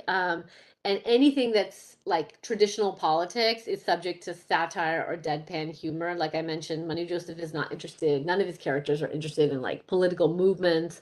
So there's like hunger strikers who sneak bananas into their flashlights so they can eat them on the sly, or characterization of socialists as conservationists working hard to preserve abject poverty. So there's obviously a real critique of anyone political. In one moment, Yusuf is waiting at a bus stop and he sees a small girl playing a game where she pats her mother on the backside, runs away, and then comes back to do the same thing again. The mother ignores her, but then the girl gets distracted, and so a random man starts to pat the woman's backside, seeing if she will begin to notice. She thinks it is her daughter, so she stands there without any expression. The man pats her again and looks away. He pats her at short intervals, and finally he lets his hands stay on her. Yusef stares at the scene without opinion, without outrage, a man's hand on a woman's arse, and the woman yawning now, looking at the world go by. So you can see how different this is from like Ghosh or Roy. There's no outrage. It's a world without outrage. It's a world without any expression at all. It's not social critique. It's like it's just a whole generation who's bored of social critique, who's bored of caring. So you can see how it's very cynical. It's also just depressing. Like, you're supposed to care about stuff. You're supposed to care about injustices. But this whole world, the woman, the daughter, the man, and Yusef, all of them have no emotion or any response to anything. And this is very different from the kind of novels we were discussing yesterday, The Hungry Tide, The God of Small Things, where those novels are deeply invested in political transformation and social justice. And these novels are kind of flat. Their affect is all flat. So I think, controversially, like, yeah, so again, like, it's not about saying which is better. There's like two different kinds of novels here. One that is invested in social justice, and that wants to kind of talk about subalternity and post-colonial themes, but also has a pretty elite project, is literary, but also doesn't reach that many people. Um, Potentially the primary audience of the classic post-colonial novels are abroad or very elite Indian readers, and the target audience of these kinds of novels might just be more diverse within India itself. These novels, Manu Joseph, it's not really written for foreign audiences. It's written, for local, and Joseph has commented on the fact that his novels will probably never win a Booker Prize. He said, this is another quote, sorry, from this. It is a moment that has no meaning. It is as if the tired charade of human life, with its great pursuits and history and wounds and deep convictions, has collapsed, and the world has been suddenly revealed as a place that has no point, that does not need the hypothesis of meaning to explain its existence. So Manu Joseph has commented on the fact that his novels will probably never win a Booker Prize. He says, in India, the novel, he's talking about his own novel, is being received very well, as long as it doesn't win the Booker. He said, most Indian books that have won the Booker have not been well received in India, because the question is raised, is a novel interpreting India for foreigners, and is it a fair interpretation or an exotic one? So I think this is like a kind of complex place, to, to it's a complex question to consider. We discussed it a little bit yesterday and discussing it today as well. What does it mean to have a global audience? Can you have a global audience and a local audience, or can you have, or are they like, um, is it like the more you have a global audience, the less you have a local one? Is it a zero-sum game? People wrote questions about Gitanjali Sri winning the Booker International Prize, but I do want to mention the Booker International, which is great news, and it's great that a Hindi novel won that. But it is important to mention that the Booker International Prize is different from the Booker Prize in English, and it doesn't have the same amount of distribution and circulation. So I think it's really, really good, but that clearly was a novel that was not written for an international audience, and so it's great that it gets that recognition.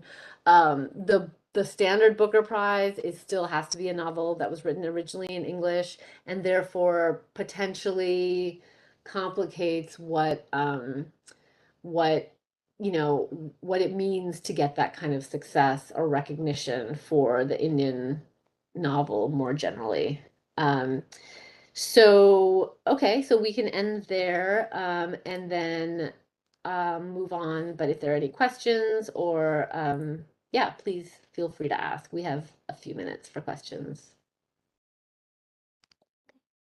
Thank you, Professor, for such an engaging and thought-provoking session. It was great having so many new perspectives and discourses on some of our favorite novels.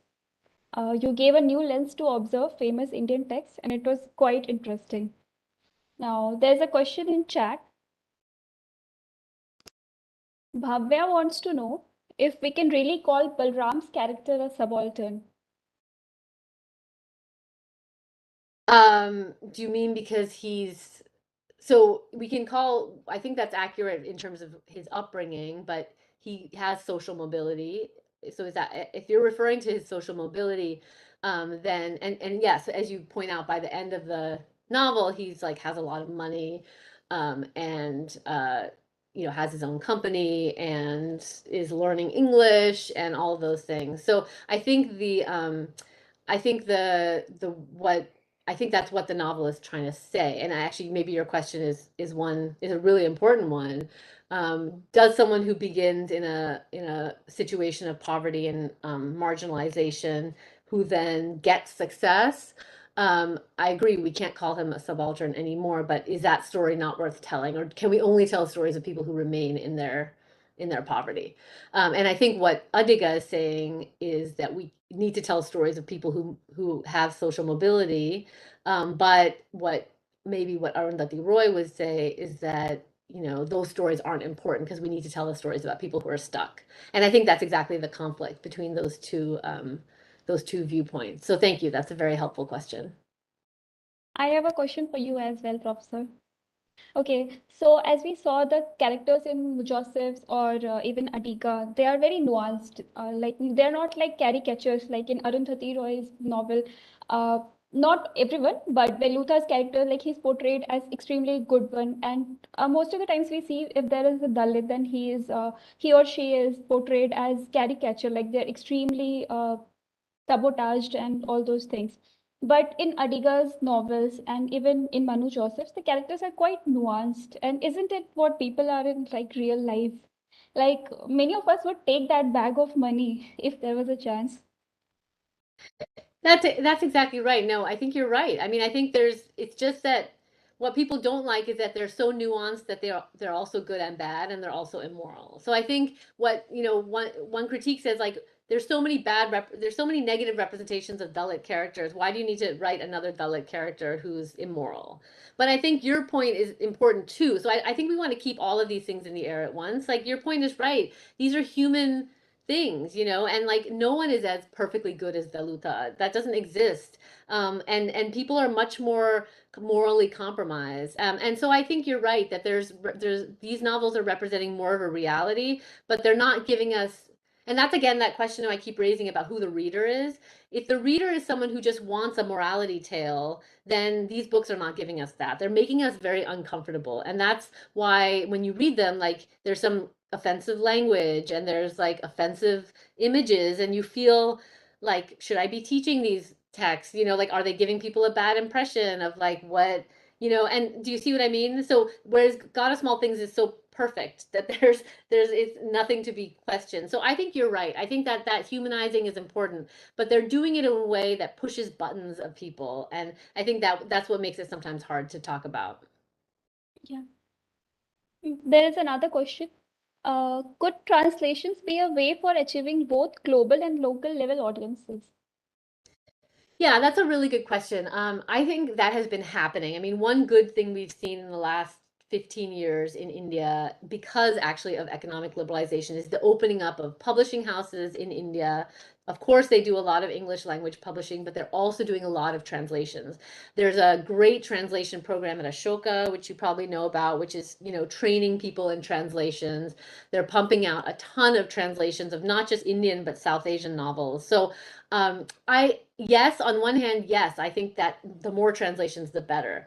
But if we're really talking about a global audience, then I think we have to ask difficult questions like, does a global audience really care about a novel that is written for an Indian audience? Does that make sense? Like, does that, if a novel is written for a Marathi audience, in Marathi, for a Marathi audience, that's talking about local issues, that uses local language, local flower and trees names, that are about local problems, even if you translate that novel into English, it's not necessarily going to appeal to a global audience. They can read it, but that doesn't mean they will read it. And the US, whereas the US has a huge book buying market and publishing market, um, people just are not interested in translations. That's why I mentioned 100 Years of Solitude yesterday as one of the few books that people read in translation in the US. But it's Europe, they read more in translation, but the market, so yes, I would love there to be more translations, but there also has to be a shift where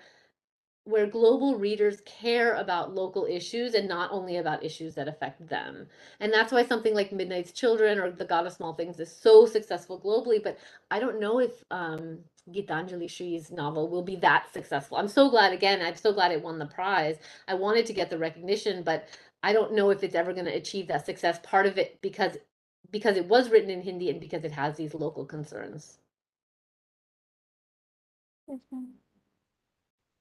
So another question is, yes.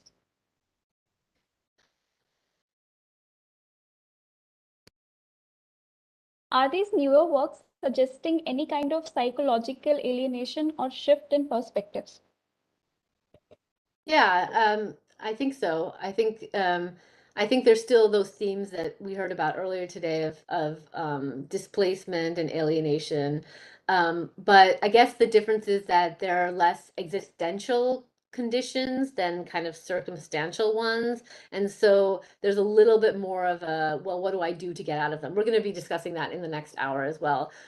What can I do to get out of my circumstances, which is not a very it's not like a liberal way of thinking, because progressives and liberals, we like to think about structural violences that keep people in their position, and that make it very difficult for people to succeed. And these novels are saying that yes, situations are difficult, but there's also things you can do to succeed within them. There has been an observation made by Farad Ahmed, and it's the illicit happiness of other people had such an interesting cover. It's very dark theme of suicide that is portrayed in a very cartoonish form. What would you like to Yes, say? that's a great observation. You're absolutely, it's actually a great cover for that because that actually captures the novel. The novel is very dark, as you say. It's about this death, and also it's a, like I said, it's a world without outrage, without feeling. So it's very bleak, but there is something very light about the cartoons. And as the family goes through and tries to decipher what the cartoons mean, um, you've exactly captured, the cover exactly captures the strangeness of the novel. Thank you, Professor. It has been highly enlightening, and it was great having you. We'll take a short break of 5 minutes, and we'll continue with the next session after that. Thank you. Thank you.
Welcome back, everyone. We'll begin with our third and final session for today. Over to you, Professor. Thank you. Just get my PowerPoint. 1 second.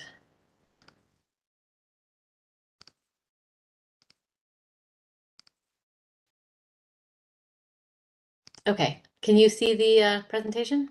Yes, ma'am. Okay, great. Okay. So, moving on from one set of controversial authors to another set of controversial authors. The title of the second presentation today is Pulp Fictions, Chetan Bhagat, Anuja Chauhan, Amish Tripathi. So, beginning with the definition of pulp fictions, is basically popular or sensational writing that is generally regarded as being of poor quality. And this is something that is a relatively new phenomenon in English. There has always been pulp writing in India, magazines, especially in magazines in all the bhashas. But it's really, we've just started seeing the appearance of kind of pulp writing in English. And that is the phenomenon that I want to talk about. We have many writers we could be talking about. I'm going to focus mostly on Chetan Bhagat today, and talk also about Anuja Chauhan and Amish Tripathi. But there's many other writers that this could all be referred to. So a few things to say about these three writers. To begin, they are not career writers, and what I mean is that they all had other careers before becoming writers. Bhagat and Tripathi worked in investment banking and Chauhan in advertising. And so that brings a couple of things to light to their work. One, it means that they are not necessarily trained in literary writing. So their writing is much more accessible than the IWE writers we were talking about yesterday. Even more than Adiga and Joseph. Their writings are far more accessible. They're also much more interested in the worlds of money, finance, and consumption because they worked in those worlds before. And so most of their novels, well, Tripathi is a exception, but for Bhagat and Chauhan, their novels are set in the world of money, finance, and consumption. Those are just the world in which the stories take place. And so they are also good at marketing their products. They're aware of what sells, and they know how to make, they know how to sell their books, and that's important. I mean, we'll talk about Chetan Bhagat in a second, but these are best-selling books. They make a lot of money. They sell a lot in India, mostly, and so that's partly comes from the knowledge of the writers. But however, it's not only a market phenomenon, it's also that what they're writing is more accessible to people, and therefore they're bestsellers, not only because they know how to sell their books, because they write books that people want to read. And that is important. And so we'll talk more about that in a second. The language of all of these texts, and we'll see this with Bhagat and Chauhan especially, is the language is closer to how people actually speak. There's a lot of bilingual sentences, like a Hinglish. I'm calling it Hinglish, like the way people actually speak in Indian cities, often with a mixture of different languages. That's the writing that in these novels. It's not a literary writing. It's not full of figurative language and descriptions of nature. And it's part of a world of social media, actually, rather than other books. So Bhagat has famously said that he is trying to get people to read his books rather than play Candy Crush or be on WhatsApp, not read his books compared to Rushdie. Apparently a few years ago at the Jaipur Literary Festival, Rushdie said that Chetan Bhagat tried to insult Chetan Bhagat by saying that Chetan Bhagat is the Dan Brown of Indian literature, talking, of course, about the best-selling author of the Da Vinci Code. And Rushdie said it as a way to be insulting. You're the Dan Brown of Indian literature, but Chetan Bhagat took it as a compliment. And I think that disjuncture says a lot about Indian writing right now. For Rushdie, writing for a popular audience is something to be embarrassed about, but for Bhagat, it's something to be proud of. So Chetan Bhagat, we'll start with him, is an incredibly popular writer. way more than any Indian writer in English has been in the past. He's written 10 novels. The first one, 5 Point Someone, came out in 2004, and sold hundreds of thousands of copies, which had been unheard of when it came out. Before that, if you sold 10,000 copies of your book, that was considered a success in the Indian market. Buggett changed the numbers dramatically. He sold, like I said, hundreds of thousands of copies of 5 Point Someone, and all of his books have sold millions of copies. So it's completely changed what counts as a bestseller in India. So we have 10 books here. 5 Point Someone is the first novel. And just to give you a sense of what these stories are kind of about, 5 Point Someone is about the intense pressures of student life for India's aspiring engineers at the IIT. One Night at the Call Center is set in a BPO office that offers young urban Indians a chance to make a lot of money, but also they have to deal with questions of self-respect and working in a call center. The Three Mistakes of My Life is about three friends in Gujarat who start a sporting goods store, but get caught up in the anti-Muslim riots of 2002. Two States is about a Punjabi man and a Tamil woman who face challenges from their family because they want to get married. Revolution 2020 is about the business of Indian education. So the protagonist can't pass the competitive engineering exams and ends up starting a coaching center. Half Girlfriend is about a student on a sports scholarship who comes from Bihar to Delhi, and speaks bad English. What he's told is bad English. We'll talk about that in a second. And so has to figure out, like, he feels excluded. And these are just some of the examples of the kinds of plots that that Buggett writes about. And you can tell from my quick description, that they're very youth-oriented stories. They're very kind of simple stories. They're very like plot driven. And Chetan Bhagat is a unique writer for all the writers we've been discussing. He has no global audience, basically.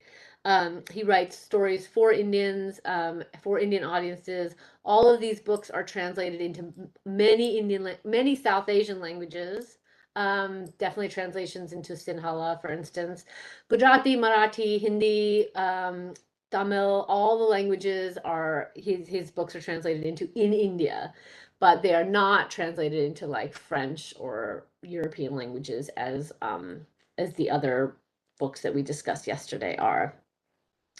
So a few things to note for Bhagath's writings, which I want to talk about today. I should also say that despite the fact that his books sell amazingly well, and he's an incredibly popular writer, he's very unpopular among literary critics, university professors, and anyone who's like any progressives. And that's because for a couple of reasons. One is that his books are seen as very simple, not literary, not quality.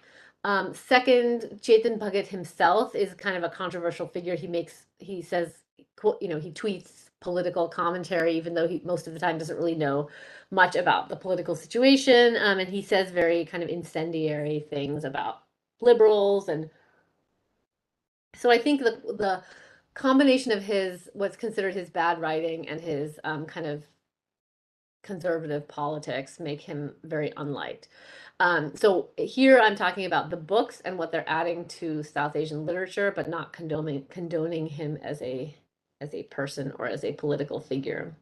So, and I've noticed that also that a lot of the people who criticize him as a political figure, therefore don't read his books. And I think the books are actually much more interesting than he is as a person. So I'll talk about some of the characteristics of the book, especially as we're trying to understand this kind of changing literary landscape in the last 10 years. So a few characteristics of his writing. All of his plot lines are very formulaic. So there's a pretty standard plot line that reminds you more of Bollywood than of literature. Like Bollywood films, like, there's going to be a happy ending. That the boy and the girl are going to get together at the end. You don't know how, but that will happen. They're often romances. In Chetan Bhagat's case, it's usually a male protagonist. As you can see, he started recently writing about women protagonists. You can see that in the last couple of books, but he doesn't know much about women at all. So the ones where he writes about male protagonists are actually better books. So it's usually a male protagonist who meets a girl, falls in love with her, but she is not interested in him because he's kind of a loser or a misfit. And so, he faces romantic struggles, he faces personal struggles with his family trying to keep him down, and he faces professional struggles at his job, whether he's has an annoying boss or he's not allowed to succeed. And the novel begins that way, and then by the end of the novel, he overcomes those struggles: personal, romantic, and familial and professional. So that can seem really formulaic, and a lot of the reason people don't like the books is because they feel like they're predictable. Again, I think that there's a lot that this formula does. He kind of creates a type out of these otherwise unremarkable lower middle or middle class men, young men, and he kind of creates a type out of that unremarkable figure, and in doing so, kind of imagines a new demographic that crosses other divides like geographic, linguistic divides. So anyone in one part of India can actually see their struggle. Any young man can in one part of India can see his struggles reflected in Bhagat's characters. The other thing that is important to notice is the setting of his, and I said this before, Bhagat has a background in investment banking, and many of his novels are set in consumerist spaces like call centers, multinational banks, shopping malls, coffee shops, lounge bars. And that's another reason that people have criticized the books, because it says like, oh, they're just elite spaces. But what's interesting about Bhagat's novels is that a lot of time this male character that I'm describing, the protagonist, actually finds those consumerist spaces quite inaccessible to him and has to actually figure out how to fit in them. So whether it's because he doesn't speak good enough English, or because he can't do well on the engineering exams, for whatever reason, these spaces of consumerism are always fit slightly at odds with the character. And so the novels are actually about the struggle to fit in, not just a celebration of these capitalist spaces. But as you can tell, the stories are simple. They don't have big grand themes. Like, remember the themes we discussed yesterday of like cosmopolitanism or climate change? Like, none of these books have these grand themes. They're actually just really simple stories about like the insecurities of middle class life, and writing those insecurities into the space of the novel. So they're less good, they're less quality, they're less literary, but they appeal to a wider range of people. And that's exactly the kind of dilemma that we're teasing out today. Another characteristic of Bhagat's novels is that they have like a very self-help type kind of quality to them.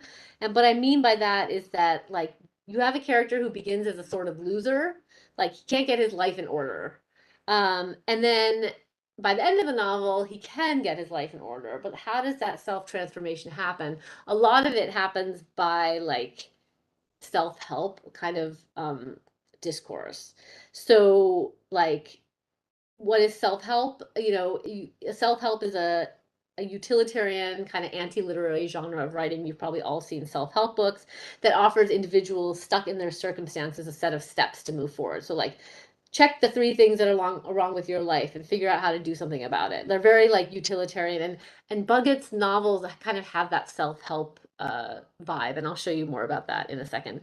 Self-help writing is very popular in India and has become even more popular since economic liberalization. So if you go to the bookstore and you go to the self-help section, it's always going to be full of people. And so this is obviously a criticism that Bhagat's novels get, that he's, that they're like self-help guides, not novels. But again, I think that's exactly what he's doing here. And we'll talk about that in a second.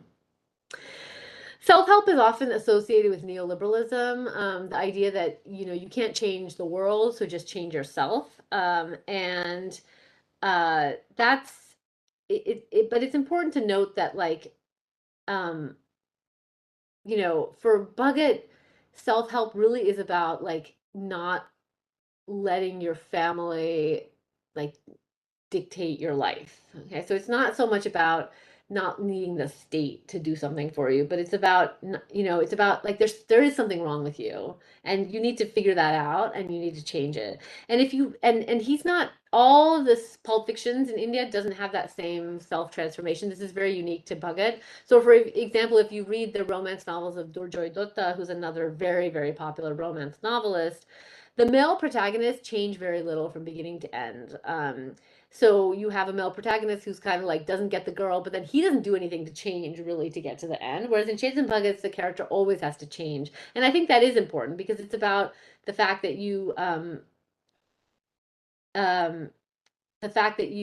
like, there is something wrong with you, and you can't just blame everyone else for that. So I think I have some slides. Hold on. Okay. So yeah. So these are just the things that I am wanting to go over. Formulate plotlines, self-help, speaks directly to readers in a new provincialism, and I'll explain all this in a second. But yeah, this is something that we already talked about, but just to see it visually. Yeah. So formulate plotlines similar to Bollywood. Boy meets girl, some miscommunication, male protagonist often a loser or misfit, and creating a type out of these otherwise unremarkable young men. Bhagat imagines a new demographic comprising young aspirational men with common experiences. And then I mentioned the call centers and so characters are rarely at ease in these spaces, but attempt to reconcile their own versions of themselves with the dominant discourse of a new and shining India. Okay, so sorry, this is where I was. Okay, so okay, so self-help, so this idea that you can transform yourself, and that you need, not only that you can, but that you need to transform yourself, is actually central to these texts. And that makes Bhagat's novels different from others. And like I said, in every novel, the male character needs to do some kind of self-transformation to succeed. And that becomes actually empowering, because sometimes you can look around you and say, my circumstances stink, like there's nothing I can do about it. And part of Bhagat's like politics and his writing is that, well, figure out the steps you can take to fix your life. So one night at a call center, Sham has this horrible boss. He needs to speak up to his incompetent boss, quit the call center, and decides to start his own company. And then he gets the girl. You don't get the girl, you don't get the romance until you have fixed other things in your life, if that makes sense. In Half Girlfriend, Madhav speaks like Hindi with a strong accent and feels embarrassed by it. People make fun of him. It's only when he can actually say, forget those people, I don't care, I'm proud of my Bihari identity, and stop being insecure, and then he can get the girl, he can get the romance. So do you see what I mean? Like, they're not just romance stories. They say, like, in order to have a happy romance, you need to fix your insecurities. And that's where, like, the self-help comes in. Revolution 2020 has a slightly different twist on this. Gopal is the protagonist, and he actually wins Aarti, who he loves. But then he realizes he won her through deceit, and so he actually arranges her to get her back together with Raghav, and they're the couple that are supposed to be. So this is an outlier, but it's still about self-transformation. This is not a romance novel. The romance is not requited, but but Gopal needs to go through this moral action in which he loses Aarti, but he gains, a sense of self transformation. So again, like, calling this neoliberal, I think, is missing out on, well, first of all, it's missing out on how this is really about self-empowerment, and not about things that you think your family, especially with regards to family. You think your family is in control of who you love, who you marry, what job you do. And here, Bhagat's novels all say, no, you take control of those things, make good decisions for you. And this is not unique to India. There's been other contexts in which self-help has been seen as actually politically empowering. So for instance, in many marginalized groups in literature, there's a sense that, like, you need to find yourself before you can accomplish anything out there in the world. in important feminist texts like Gloria Steinem's Feminine Mystique and Bell Hook's Sisters of the Yam, there's this idea that self-esteem is the necessary foundation for social action. We cannot fully create effective movements for social change if individuals struggling for that change are also not self-actualized. So that's a way to think about the politics of self-help. What we tend to think of self-help as like anti-political because it's just about you. But what these important feminist figures have said is that if you are not in a place where you feel good about yourself, then you can't do anything for others as well. So I think that's one of the ways that we can think about self-help in Bhagat's novels as well. And we see this in African American chick lit as well. There's a theme running that scholars have pointed out where Black women have to struggle to forge their own sense of womanhood and self-identity as a prerequisite to finding love. So one scholar has said that, like, whereas in kind of white American chick lit, it's always about finding the man or, you know, getting the man at the end. In many African American chick lit novels, it's more about like getting your life in order. And then it doesn't end on finding the man, but the idea is that only with your life in order can you find the man. So you can see there's actually interesting similarities between Chetan Bhagat's kind of self-help, self-transformation type writing and other women's writing around the world. Okay, so two elements of Bhagat that we've discussed so far. One is the formulaic plot lines. The second is the self-help. And the third is that he tends to speak directly to his readers. And this is a funny like characteristic of all of Chetan Bhagat's books that you will see if you've read them. So this is the first page, actually before the first page of One Night in the Call Center. Before you begin this book, I have a small request. Right here, note down 3 things that 1, you fear, 2, make you angry, and 3, you don't like about yourself. Be honest and say something meaningful to you. Don't think too much about why I'm asking you to do this, just do this. And then he has the spaces for you to do it. Okay, now forget about this exercise and enjoy the story. Have you done it? If you haven't, please do it. You will enjoy this book a lot more. If you have, then thanks, and sorry I doubted you. Now, please forget about the exercise or that I doubted you and enjoy the story. This is a pretty strange way for a novel to open. There's like a little exercise or quiz like that exists before the novel even starts. And I think you can see how it excuse me, it's similar to a self-help book. So, you know, if you open a self-help book, you get in the bookstore, you know, 10 ways to improve your life. This is exactly the kind of thing you'll find on the front page.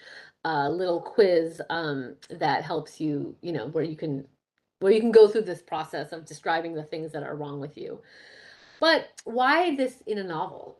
It's really a strange thing to have this kind of thing in the beginning of a novel. And so I want to suggest that that there's a couple of reasons for this. One is that the novels invite the readers in much more of an active way than other novels do. They want you to be part of the story that you're reading about, and they want you to feel like Chetan Bhagat, whoever that is actually speaking to you. Because before you begin this book, I have a small request that feels like that's Chetan Bhagat talking to me. And so they involve the reader in the stories in ways that break down conventional distance between the novel and the world. So people say, like, I read a novel because I want to immerse myself in this different world. This is very different. This is a novel that's opening itself up to you, and it's part of your world. You see this in the author's notes as well, which he has in many of his novels. This is the prologue to One Night at the Call Center. And this is a common trait in all of his novels. The night train from Kanpur to Delhi was the most memorable journey of my life. Firstly, it gave me the idea for my book. And second, it is not every day you sit in an empty compartment and a young, pretty girl walks in. Yes, you see it in the movies, you hear about it from friends, but it never happens to you. When I was younger, I used to look at the names on the reservation chart stuck outside my train compartment to check out all the female passengers near my seat. Yet it never happened. In most cases, I shared my compartment with talkative aunties, snoring men, and wailing infants. But this night was different. Firstly, my compartment was empty. This new summer train had only just started running and nobody knew about it. Secondly, I was unable to sleep. Okay, so he starts with this story and you wonder, who is this talking? Who's the I here? Is it the character? But then you read on the next page and basically, so this woman walks into the train compartment and they start a conversation. So she says on the third line, he says, hi, I'm Chetan, by the way, Chetan Bhagat. And this is funny because he starts by introducing himself, the author, not the character. "Hi," she said, and looked at me for a few seconds. "Chetan, your name sounds familiar." Now this was cool. It meant she had heard of my first book. I'm rarely recognized and never by a girl on a night train. "You might have heard of my book, 5 Point Someone. I'm the author," I said. "Oh, yes," she said and paused. "Oh, yes, of course. I've read your book about the three underperformers and the professor's daughter, right?" she said. "Yeah, so did you like it?" "It was all right." I was taken aback. I could have done with a little more of a compliment here. "Just all right?" I said, fishing a bit too obviously. "Well," she said and paused. "Well, what?" I said after 10 seconds. "Well, yeah, just all right. An okay, okay type of book," she said. I kept quiet. She noticed the expression of mild disappointment on my face. "Anyway, nice to meet you, Chetan." Okay, so then the conversation goes on. And then he brings up the book again, and he's kind of angry that she's insulting it. And then um, at the bottom of page 4, at the bottom of this page, she says, "I know your book did well. You were sort of a youth writer and everything, but at one level," "What?" I said. "At one level, you're hardly a youth writer." I looked at her for a few seconds. Her magnetic eyes had a soft but insistent gaze. "I thought I wrote a book about college kids. Isn't that youth?" I said. "Yeah, right. So you wrote a book on the Indian Institute of Technology, an elite place where few people get to go. You think that represents the youth?" she asked, and took out a box of mints from her bag. She offered me one, but I declined. "So what are you trying to say?" "I had to start somewhere, so I wrote about my college experiences. And the story isn't all about IIT. It could have happened anywhere. Is that why you're trashing my book?" "I'm not trashing it. I'm just saying it hardly represents Indian youth," she said, and shut the box of mints. "Oh, really?" I began, but was interrupted by noise as the train passed over a long bridge. We didn't speak for the next 3 minutes until the train had got back onto a smoother track. "So what represents youth exactly?" I said. "I don't know. You're the writer. You figure it out," she said. "That's not fair," I said. I sounded like a 5-year-old throwing a tantrum. A few seconds later, she spoke again. Are you going to write another book?" she said. "I'll try to." And what happens in this story is that she says to him, "Okay, if you want to write a book, I have a story for you. But if you want me to tell it to you, then you have to promise to write it in your book." And he says, "I don't know about that." And she says, "Fine, I won't tell you the story." So he says, "Fine, I promise." And she tells him the story of one night in the call center. Okay, so do you see what I mean? So like the whole prologue is a setup for someone to tell Jathan Bhagat, the author, a story that then he writes in the book that follows. Okay, and this is not just one night in a call center. He does the same thing in The 3 Mistakes of My Life. The prologue starts, "It is not every day you sit in front of your computer on a Saturday morning and get an email like this.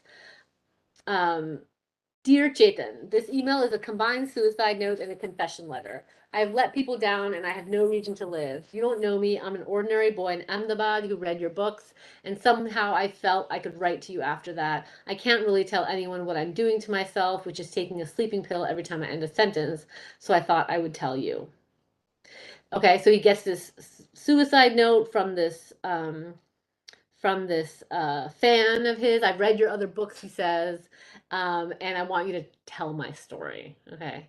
And the exact same thing in Half Girlfriend. The first page of Half Girlfriend.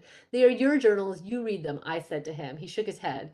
"Listen, I don't have the time or patience for this," I said, getting irritated. "Being a writer on a book tour doesn't allow for much sleep. I had not slept more than 4 hours a night for a week." I checked my watch. "It's midnight. I gave you my view. It's time for me to sleep now." "I want you to read them," he said. We were in my room at the Chanakya Hotel, Patna. This morning he had tried to stop me on my way out. Then he had waited for me all day. I had returned late at night to find him sitting in the hotel lobby. "Just give me 5 minutes, sir," he had said, following me into the lift. And now here we were in my room as he pulled out 3 tattered notebooks from his backpack. The spines of the notebooks came apart as he plonked them on the table. The yellowing pages fanned out between us. The pages had handwritten text, mostly illegible as the ink had smudged.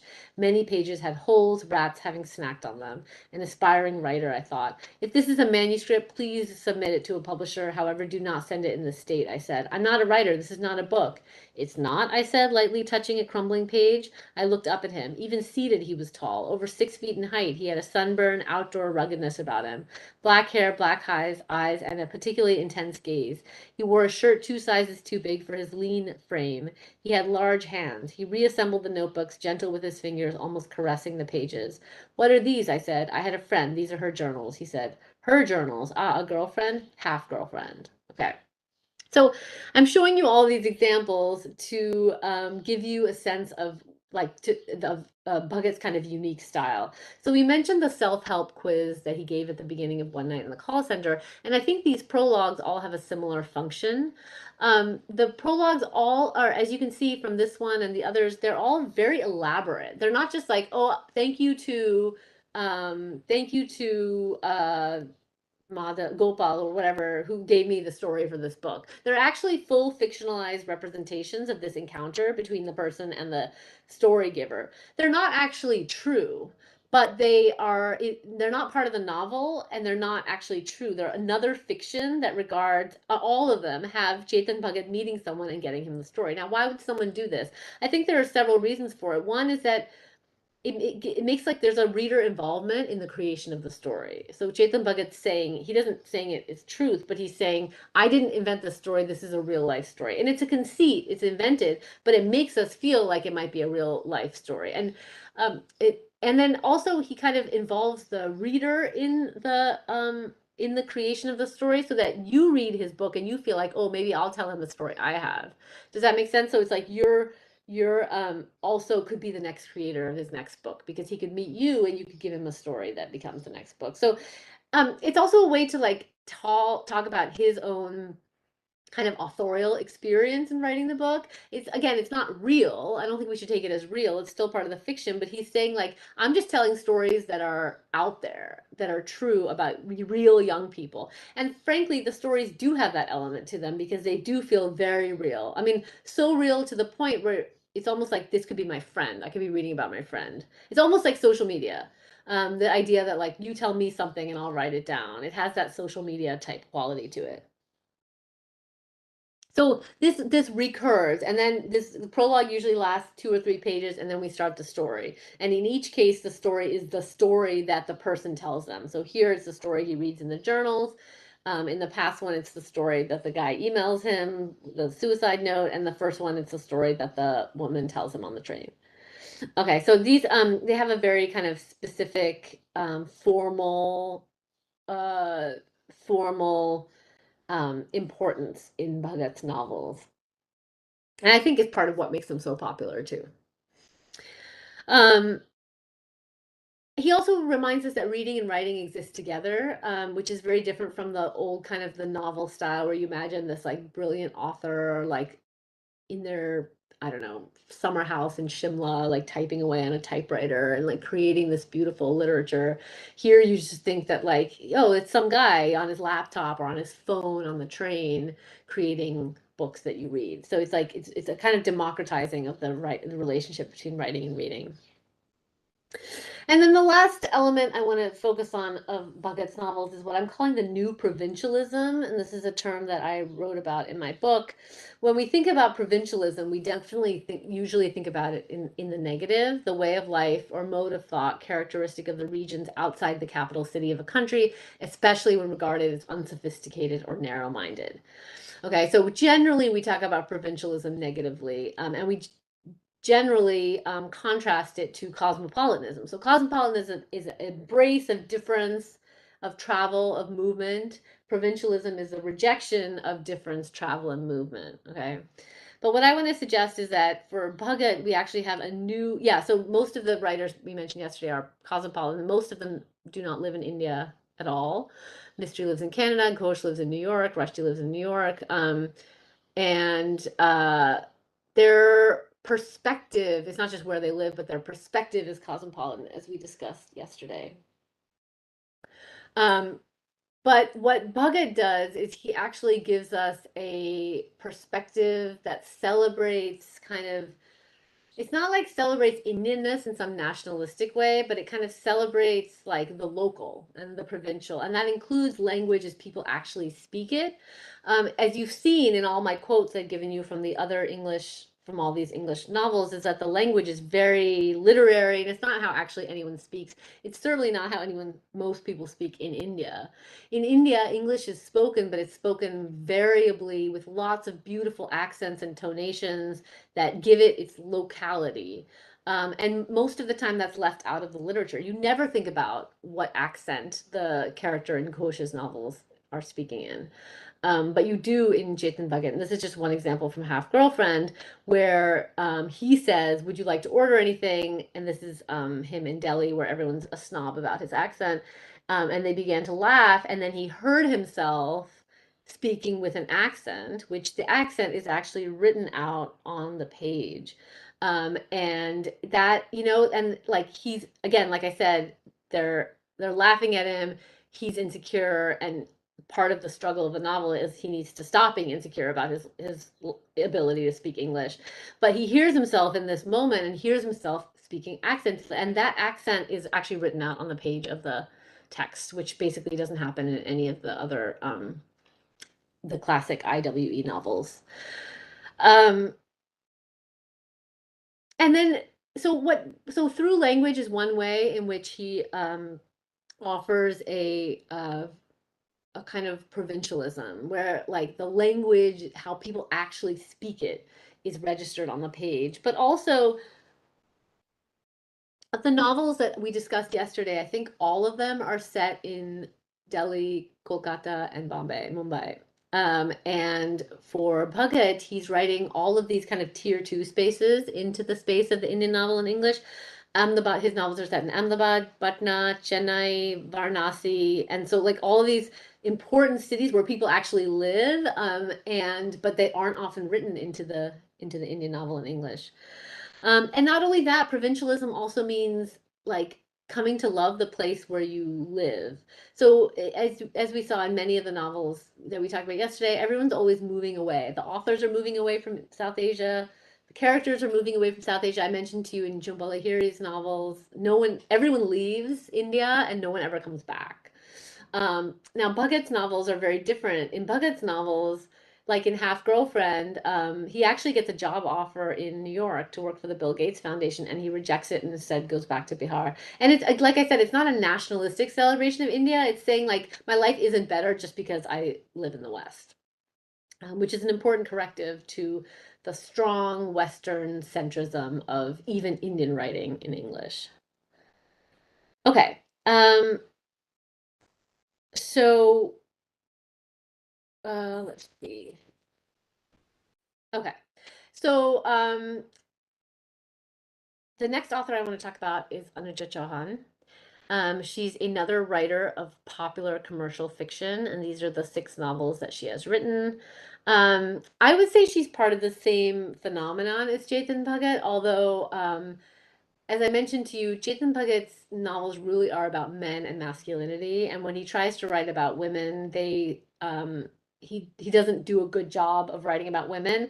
He does a really good job of writing about men, and I think it's an important thing that when we think about kind of when we think about what it means to make a better society, we want to think about, the struggles that young men have, the struggles that young women have, that are both important.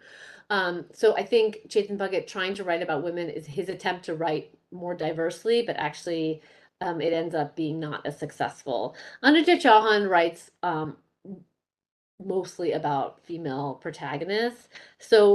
And they're similarly very popular books, best-selling books, very fun to read. You can kind of read through them very quickly. They're very funny. They're very entertaining. They're romances, and they're often happy endings. So they still have that kind of pulp element to them. One word that we could use to describe her novels is chick lit. It's kind of, some people have said it's a derogatory word, so we don't have to use it. But what I see that word is describing is female-centered novels with formulaic plots and humor and some kind of happy ending. Told from the perspective of women, but especially focusing on navigating professional, personal, and family life and friendships. So that's and love, of course. So that's I think characterizes all of these novels. Chauhan also doesn't market her novels abroad, and so she, like Bhagat, Chauhan, they're never going to win the Booker Prize or any other prizes because their novels are not for a broad audience. They're really for young people in India, English speakers, but also Hinglish speakers. She has a lot of mix of Hindi and English as well in her writings, but her English is pretty straightforward. I mean, it's like, it's fun reading. It's not meant to be super literary. And all of her novels are set in India, and are, like I said, set in kind of these spaces of,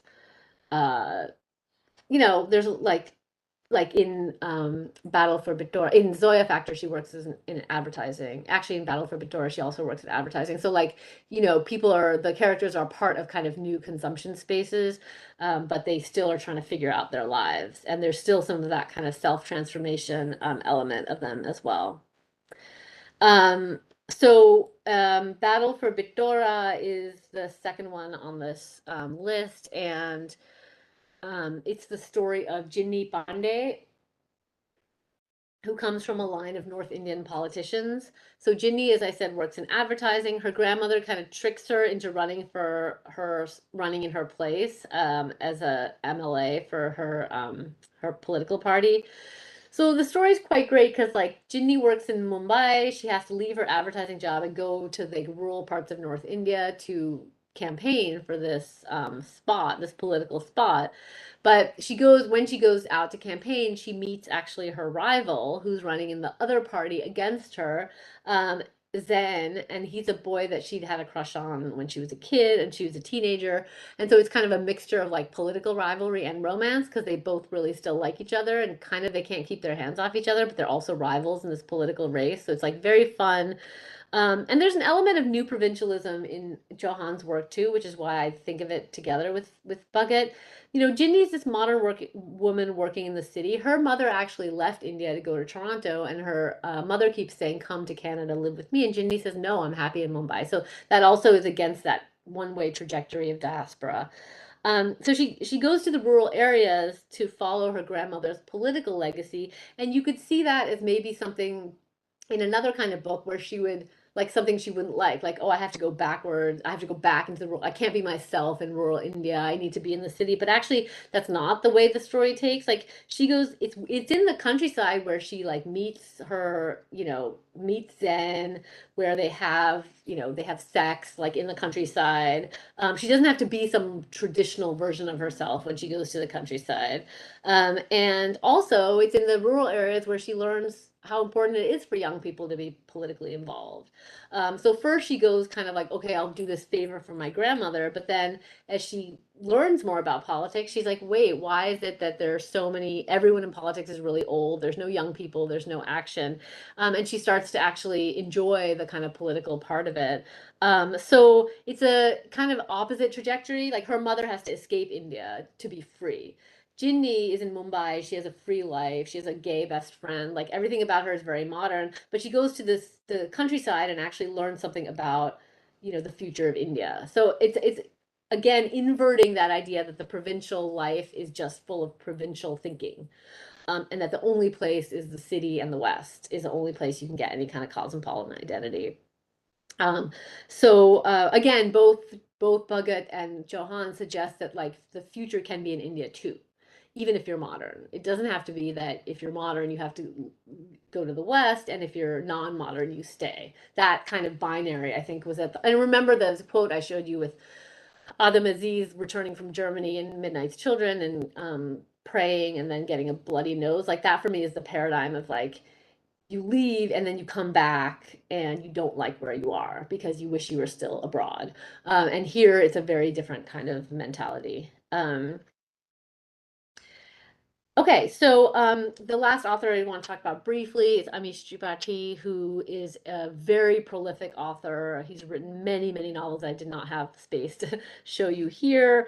These are just some of the most famous ones. And the Immortals of Meluha was his first novel, and his success is really significant. The Shiva trilogy in 2013 was the fastest selling book series in the history of Indian publishing, 2.5 million copies in print. So that's 25 lakh millions in print and over 60 crore rupees in sales. So it's really, like I said, something that Bhagat started and then was continued on by many other authors like like Ravinder Singh, like Amish Tripathi, like Anuja Chauhan, like Durjoy Datta,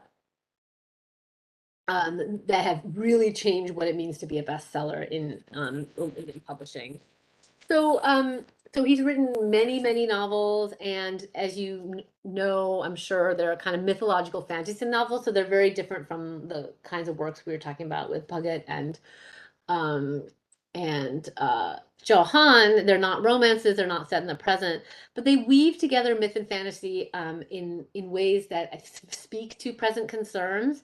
And some other similarities they have with the two novels is they're also written in a very accessible English. They're also criticized by literary critics for not being literary enough, for not being good enough, but in fact, in their lack of fancy figurative language, in their lack of metaphor, they actually are able to reach a wide range of English authors, and also they are, like Bhagat's books, translated into all the Indian languages. So they really do reach a wide audience.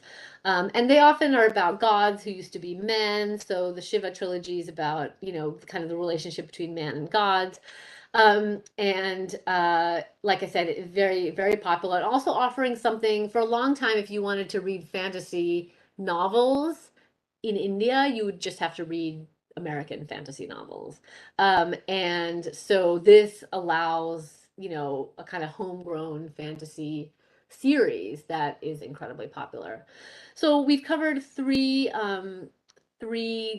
authors today, but I hope that it's clear that these are not the only authors that are writing in the new landscape of Indian fiction. There's many, many other authors now, but I just want to give you a sense of the kinds of things that these are doing, and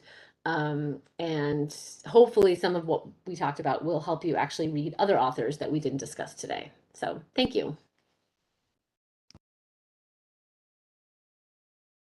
Thank you, ma'am, for your insightful views on Indian pulp fiction. We'll take up some questions. So the first question is from Niharika. She wants to know, why do you think that all the film adaptations of Chetan Bhagat's novels chose to omit the character of Chetan, the narrator? Have you happened to watch his movies? Yeah, some of them. Yeah, it's true. That's a very good observation. I think it doesn't make sense for a film as much. And also, I'm thinking of, I mean, the films have ranged. Like the one night at the call center film, I think it was called Hello, and it was like terrible and low budget. But something like Three Idiots, I mean, it wouldn't make sense. It was such a big budget film. It would, like, the whole point of, I think, the conceit in the novel is that um you're not supposed to feel intimidated by the text. So you feel like this text could have been written, like I said, on someone's phone. It could be written on the train.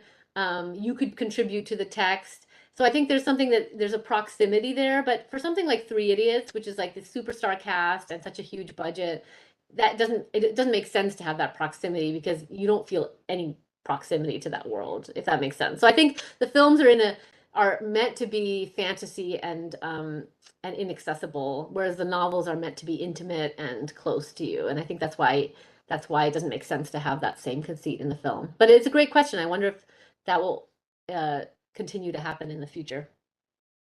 Ma'am, there is another observation by Farah Ahmed.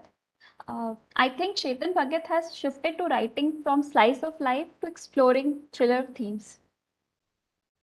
Sorry, what was the last? Oh, thriller themes. Yeah.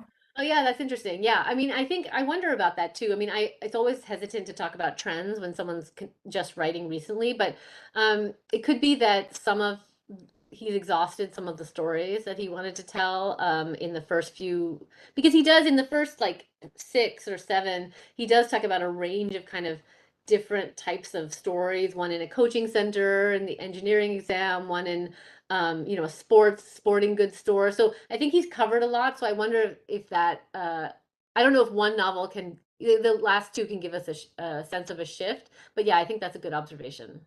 We'll see what he does next. I also made an observation while you were talking, ma'am. Like in all Chetan Bhagat novels, most of the protagonists, they are a little privileged males who go to IITs and IIMs and they work at MNCs and all those stuff. Even Balram, though it would not be fair to compare Arvind Radhika and Chetan Bhagat, but still Balram was also a guy who, though lived in Bangalore, he did not live in Varanasi or Patna or some small town, but he faced more problems. He faced existential problems because he did not come from that privileged sort of background. But these characters, They are, I would say, a bit liberalized middle class who can afford to go to engineering colleges. So there is, this is my observation. I feel this shows the shift, the difference between an underprivileged person and a privileged person. So I think that's a great observation, and I agree with you. I guess I just would think that there's lots of, yeah. I think what we see in Bucket is like we do have stories of people who are marginalized and underprivileged. We have that tomorrow. We're going to be talking about kind of mid-century Hindi and Bengali writing. We always have stories of poverty villagers, we subaltern people in, but we don't often have stories of like that middle section where, and that's I think what Bhagat actually is writing about. So you're right, they're more privileged than Balram in many ways, but they're not the privileged characters of Amitav Ghosh either. In Amitav Ghosh, everyone is going from England to Calcutta to Dhaka and back again. Like that's, do you see what I mean? So there's like a space in between that. So it's someone who, and actually, the 5 point someone is set in IIT, and then the which one is the States one that in IM. the one that features the woman is she works in a multinational bank. But otherwise, like they work as like hotel receptionists, or so it's like not quite that privilege, and it's not quite the Exactly. underprivileged. It's like a middle strip that no one really has written about, and that's what I think is interesting about him. So yeah, I agree with you that they're more, but they're not quite privileged enough to be the. And even this in Half Girlfriend, like he goes to St. Stephen's on a basketball scholarship, where everyone at St. Stephen's is the people that you're talking about. They're the privileged people, but he's not because he's there on a scholarship. So it's like that tier right below privilege and above underprivilege. And actually, I think it's really important to give voice because that the number of people in that tier is probably bigger than the other two tiers. The people who like have a little bit more, they're not completely in poverty, but they still can't quite fit into the privilege. And in what we've almost forgotten that because there's we have such a, we say we want to hear like subaltern voices and then everything else is elite voices, but there's these kind of modulations of middle privilege that he brings out. So do you think that is the reason for his success? I think that's a Because big part of that it. was the larger More people, audience that he tapped yeah. into. Yeah, and more people can see themselves as relating to these characters, than you can if someone's really, really kind of completely oppressed or if they're elite. Hmm. Yeah. Thank you, ma'am. Since there are no questions and queries left in the chat box, I believe that we have come to the conclusion of today's session. We'll move on to take the group photo. I'd request Preeti ma'am to transfer the right to switch on cameras to the participants.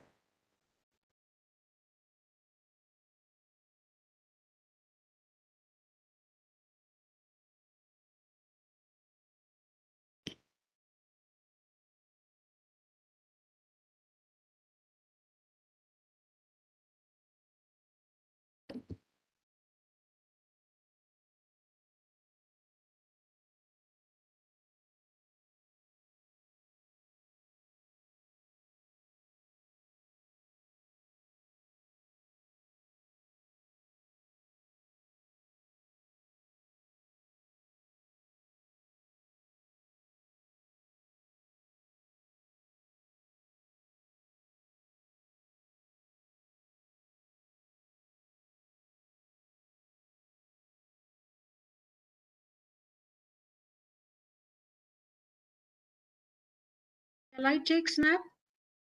Yes.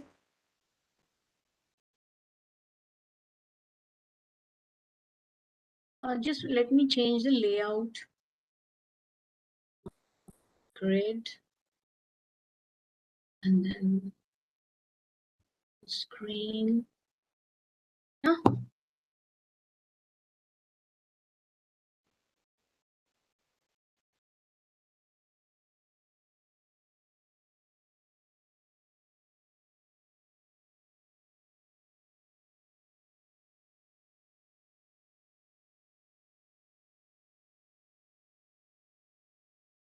I can change one again, the layout. Let me just see how I can do stack, people focus. Yeah.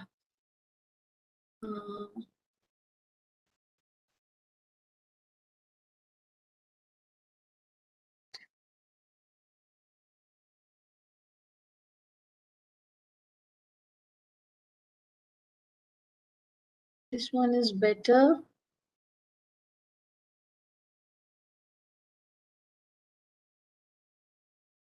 Thank you, everyone. I have been able to click screenshots. Thank you for the group photo. Thank you so much. Thank you, ma'am. I'll move on and present the vote of thanks for today's session.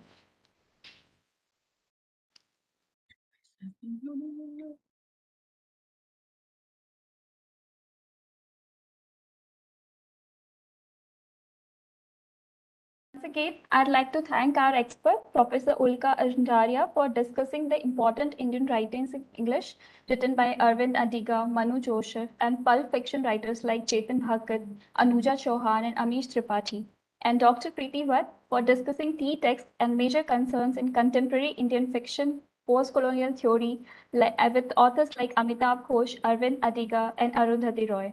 Your thoughts and perspectives were really intriguing and thought-provoking. I am also thankful to the course coordinators, Dr. Preeti Bhatt and Dr. Nidhi Bansal, for coming up with the idea of this course on South Asian literature and films.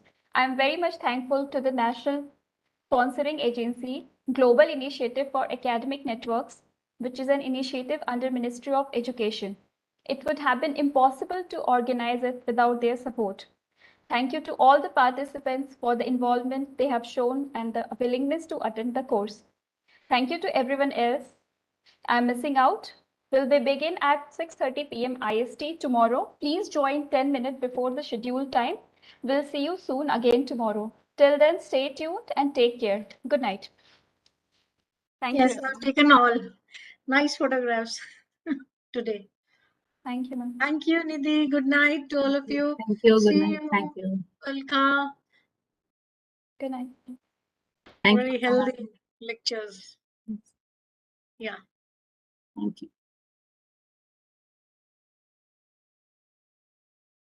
चलेंगे. Chalo, see you. Bye. Bye, ma'am.